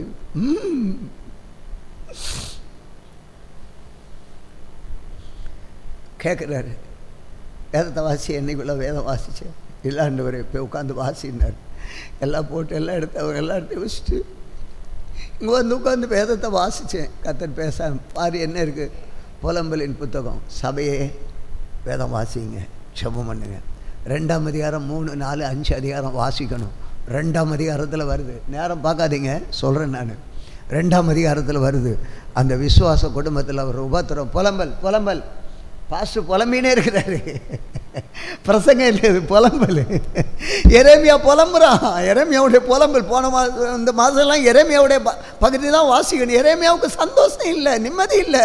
சத்தியத்தை சொல்கிறதுனால குழியில் தூக்கி போடுறாங்க. ஒருத்தன் வந்து தீர்க்க தரிசனம் சொல்கிறான் பாருங்கள், இன்றைக்கி வசனம் வரும். அவன் சொல்கிறான் இப்படி அப்படி இப்படி, உங்களுக்கு கவலை இல்லைன்னு வந்து சொல்கிறான். அதை பற்றி நம்பி ஓடுறாங்க. இந்த 2ஆம் அதிகாரத்தில் இருக்குது. அதே போல் தான் அங்கே சொன்னான். ஒருத்தன் இடத்துல சொல்கிறான், எரேமியா பிரசங்கம் பண்ணிட்டு இருக்கும்போது சொல்கிறான், அவன் வந்து இன்னொரு தீர்க்கதரிசி சொல்கிறான், நுகத்தை உடைத்தார் அப்படின்னு சொல்கிற உடனே ஜனங்க ஆஹான்றாங்க. எரேமியா வர்றார், நுகத்தை உடைச்சேன்னா அவன் அந்த நுகம் வந்து மர நுகத்தை தான் உடைச்சா, உனக்கு இரும்பு நுகத்தை உடை அப்படின்னா அந்த எரேமியா நேசிப்பாங்களா? குழியில தான் தூக்கி போடுவாங்க. ஆமாம், அதுதான் வாழ்க்கை. கர்த்தருக்கு ஸ்தோத்திரம். பாருங்கள், 2-3 காரு பார்த்தீங்கன்னா வசனம் சஞ்சலம், விழுந்து போனான், எழுந்து அவன் அப்படி போனான், இப்படி பண்ணுவான், அப்படி பண்ணுறாரு. அதே இதில் பாருங்கள் 2, 3, 4 அப்படி இருக்குது. 6ஆம் வசனத்தில் பாருங்கள், சபை கூடி வருது. 7 பலிபீடத்தில் எல்லாம் பார்க்குறோம். ஏன் இதை சொல்கிறேன்னா, 10ஆம் வசனத்தில் பாருங்கள், கன்னியர்கள் குடும்பம், கன்னியர்கள். அங்கே வந்து நான் பேசணும் பார்த்தீங்களா, கன்னியர் கர்த்தர் கொடுக்குறாரு. நீ பாரு, உனக்கு அப்போ தான் நீ உறுதிப்படுத்தி பேச முடியும். சீயோன் குமாரத்தின் மூப்பர்கள் வயசு தரையில் உட்கார்ந்து மௌனமாக இருக்கிற தங்கள் தலைகளின் கீழ் புழுதியை போட்டுக் கொடுக்கிறார்கள், ரெட்டு உடுத்துகிறார்கள். எருசலேமின் கன்னியர்கள் தலை கவிழ்ந்து தரையை நோக்கி கொண்டிருக்கிறார்கள். கண்ணி பேசுகிறார். அப்போ தான் எனக்குள்ள விசுவாசம் வருது.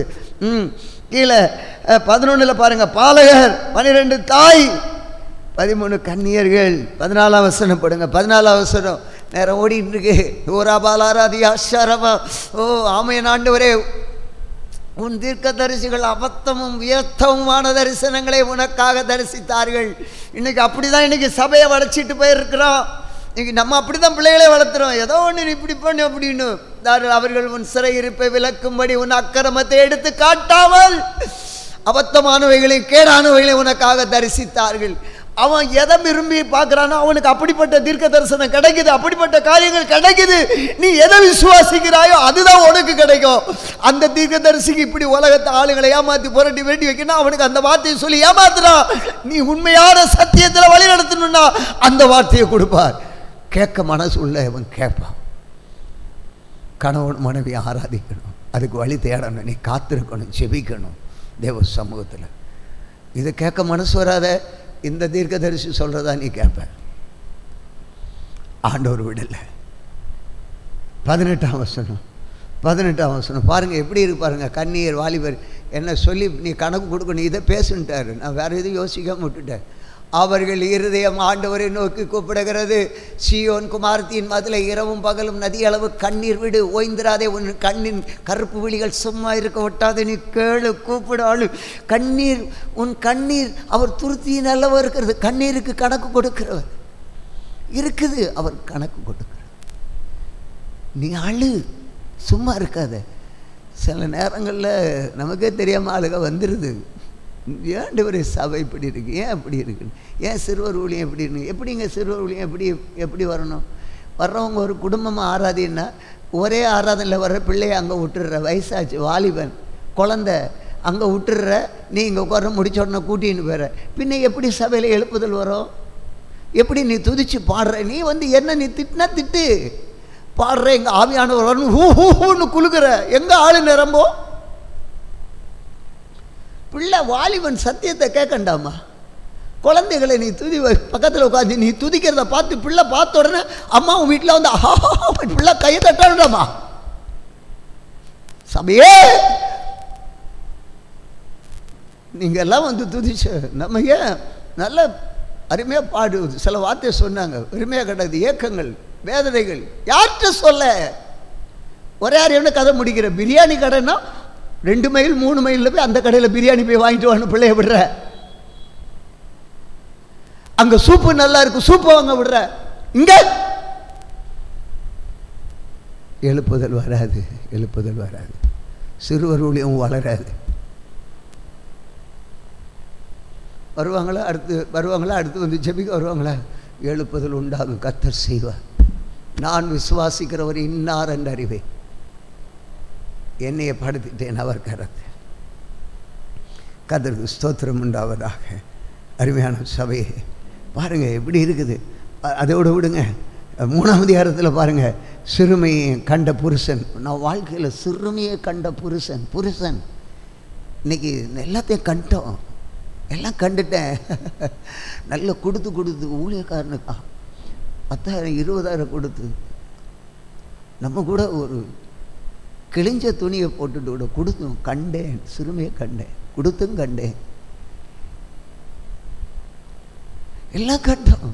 புருஷன் 8ஆம் வசனத்தில் பாருங்க, 23:5 இப்படியே அதில் பார்த்தீங்கன்னா திரும்பு அன்பு கர்த்தர் பேசுகிறார். 8ல் எங்கே இருக்கிறீங்க? 3:8 இங்கே கவனிக்கணும். தோத்திரம். அதில் பார்த்தீங்கன்னா அவர்கள் வழியை ஆண்டவர் ஆயத்தப்படுத்துகிறார். எப்போ? 3ஆம் அதிகாரம் 8ஆம் வசனம். ஆண்டவர் அடைச்சி போட்டார். நான் கூப்பிடுற அடைக்கிறாரு. ஏன் அடைக்கிறாரு? செய்கிறவங்க ஒன்றும் கமிட்மெண்ட் இல்லை, அர்ப்பணிப்பு இல்லை. எம்எல்ஏ தப்பு இருக்குதான்னு கேட்குறேன். சொல்லு ஆண்டவரே, சொல்லு. என் வழியை அடைத்து போட்டார். அடுத்து 25ஆம் வசனத்தில் பாருங்க, தேடுகிறவர்களுக்கு நல்லவராக இருப்பா. நான் எவ்வளவோ சத்தமிட்டு கூப்பிட்டாங்க. 25 தேடுகிறவர்களுக்கு 25, 26, 27 கர்த்தருடைய மகிமையை காண்போம். தமக்கு காத்திருக்கிறவர்களுக்கு தம்மை தேடுகிற ஆத்மாவுக்கு கர்த்தர் நல்லவர். ஒரு அல்லேலூயா சொல்லுங்க, ஒரு அல்லேலூயா சொல்லுங்க.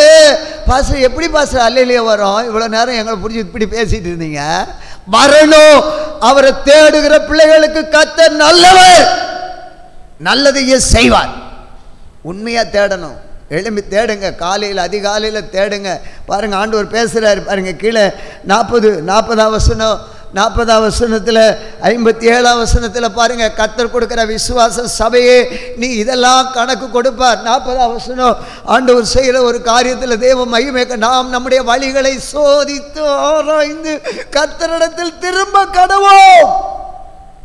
கேட்குறேன், இனி எப்படி பண்ணணும்? திரும்பு கர்த்தரிடத்தில், கர்த்தரிடத்தில் திரும்ப கடவோம். சோதித்து ஆராய்ந்து திரும்ப கடவோம். 57 பாருங்க ஆண்டவர் செய்கிற காரியம். 57ஆம் வசனத்தில் அவர் நம்ம கூப்பிடும் பொழுது கர்த்தர் நமக்கு, நான் உம்மை நோக்கி கூப்பிட்ட நாளிலே நீர் அணுகி பயப்படாதே என்றீர். கரங்களை தட்டி கர்த்தரை மகிமைப்படுத்துவோமா? அல்லேலூயா. அவர் பயப்படாதே என்றார், செய்வேன் வாக்கு கொடுக்கிறார். இப்போதான் காலைல பேசினார். இதெல்லாம் இருக்குது பார்த்தியா? நீ படித்து பைபிள் வேதத்தை வாசிக்க சொல்லு, கீழ்ப்படிய சொல்லு. இங்கே எல்லாம் இருக்குது. குழந்தை, பாலகர், பாய், மூப்பர், எல்லாம் இங்கே இருக்குது. பின்வாங்கி போனவங்க எல்லாம் வச்சுருக்கிறார். இந்த அதிகாரத்தில் இருக்குது. கர்த்தர் நல்லவர், அவருடைய மகிமை வெளிப்படுவதாக. அதோட எல்லாம் 4ஆம் அதிகாரம் குழந்தை எல்லாம் இருக்குது. 5 பாருங்கள், 21 கர்த்தர் நல்லவர். தொடர்ந்து செயல்படுவோம். தேவன் நமக்கு உதவி செய்வார். கடைசியாக ஒரே ஒரு காரியம், மார்க் எழுதின சுவிசேஷம் 8ஆம் அதிகாரம் 31ஆம் வசனம். சபையே, ஆண்டவராகிய இயேசு கிறிஸ்து உபதேசத்தில் பாருங்கள், அல்லாமலும் மனுஷகுமாரன் பல பாடுகள் பட்டு, மூப்பராலும் பிரதான ஆசாரியர்களும் வேதபாரகர்களும் ஆகாதவன் என்று தள்ளப்பட்டு கொல்லப்பட்டு 3ஆம் நாளைக்கு உயிர்த்தெழுத வேண்டியது என்று அவருக்கு போதிக்க தொடங்கினார். பாடுகள் சகோதரர், அதை தான் இந்த வசனம் தான் வசனம். பாடுகள் நிறைய எல்லாம் வரும், போதிக்க தொடங்க. நான் இந்த பாடுகளுக்குள்ளே கடந்து வந்தேன், இப்படி வந்தேன். அடிச்சாங்க, வச்சாங்க, எடுத்தாங்க, என்னை பழி போட்டாங்க, எல்லாம் பண்ணாங்க. நான் மறித்தேன், சதா காலங்களில் உயிரோடு இருக்கிறேன்.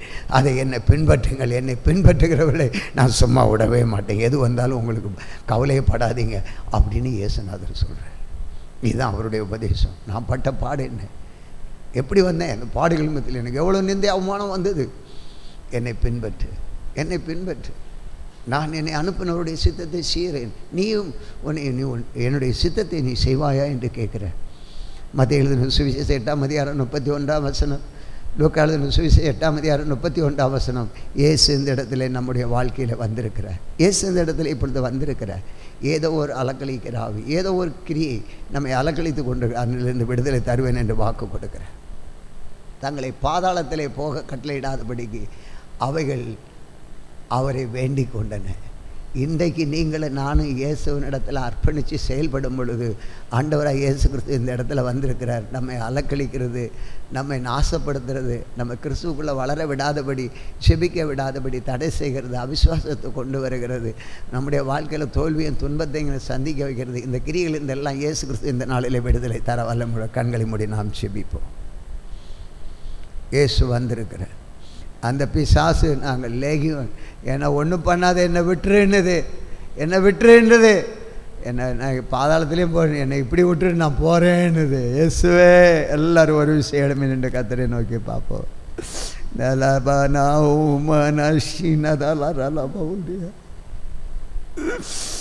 ஆண்டவரே, ஆண்டவரே ஸ்தோத்திரம், ஆண்டவரே ஸ்தோத்திரம், ஆண்டவரே இறங்குகிறவ. விசுவாசிக்கிறீங்களா? ஏதோ ஒன்று நமக்கெல்லாம் நல்லா இருக்கணும்னு ஆசை, இயேசுவுக்கு எதையாவது செய்யணும், ஊழியம் செய்யணும்னு ஆசை. இயேசு இதெல்லாம் ஒன்று எல்லாம் இன்றைக்கி பரிசுத்தமாகணும்னு ஆசை. ஆனால் ஏதோ ஒன்று எங்களை அலக்கழிக்குது, ஏதோ ஒன்று என் சிந்தனை செயல்கள் இல்லை, ஏதோ ஒரு பிசாசு, ஏதோ ஒரு லேகியோன் எங்களை, ஐயோ அநேகராக இருக்கிறபடியால் நாங்கள் லேகியோன் என்னை விட்டு நாங்கள் ஓடுறோம். இயேசு வல்லமை இந்த நேரத்தில் வந்து இறங்கி ஒவ்வொன்றையும் அகற்ற வல்லமையுடையவராக இருக்கிறார்.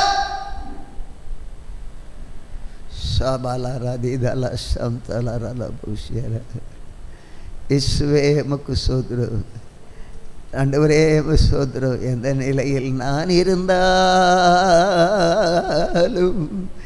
என்னை வெறுக்காதவர் என் இயேசு ஒருவரே, என் தேவன் ஒருவரே.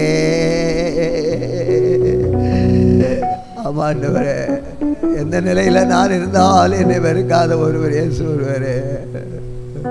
பட்டம் படிப்பு இல்லாவிட்டால் பலர் வெறுப்பார்கள், பட்டம் படிப்பு இல்லாவிட்டால் பலர் வெறுப்பார்கள்.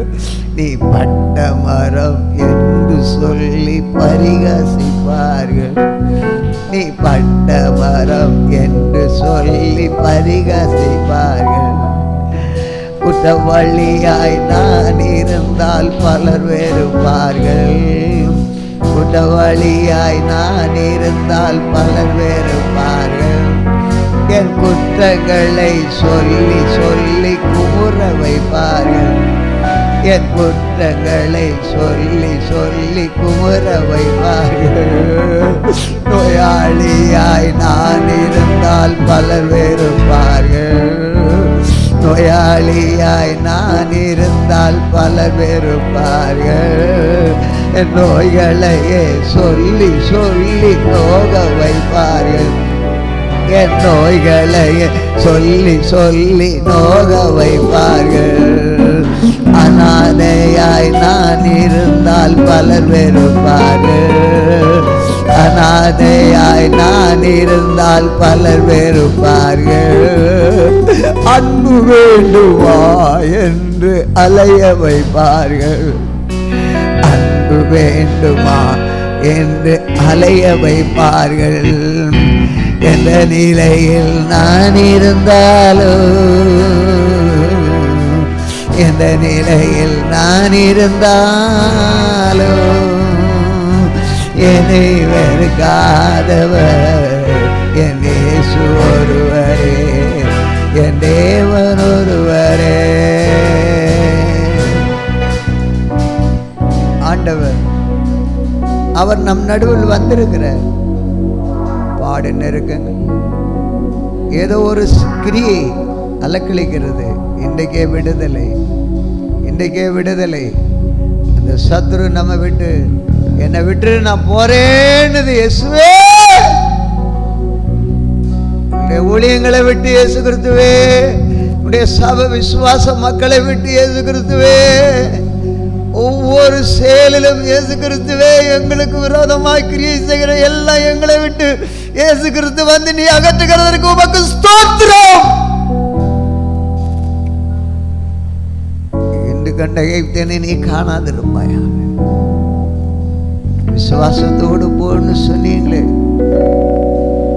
இந்த விசுவாசத்தோடு கடந்து போக கிருபை தாரும். இயேசு கிறிஸ்து நாமத்தில் வேண்டிக் கொள்கிறோம் பிதாவே, ஆமென். என் ஆத்துமாவே கர்த்தரை ஸ்தோத்திரி, என் முழு உள்ளமே அவருடைய பரிசுத்த நாமத்தை. என் ஆத்துமாவே கர்த்தரை சகல உபகாரங்களை மறவாதே, ஆமென். நம்முடைய கர்த்தராகிய இயேசு கிறிஸ்துவின் கிருபையும் பிதாவாகிய தேவனுடைய அன்பும் பரிசுத்தாவுடைய நினைக்கும் என்று சதா காலங்களும் அனைவரோடும் கூட இருந்து நம்மை வழி நடத்துவதாக. அல்லேலூயா. அந்த யாவரும் இயேசு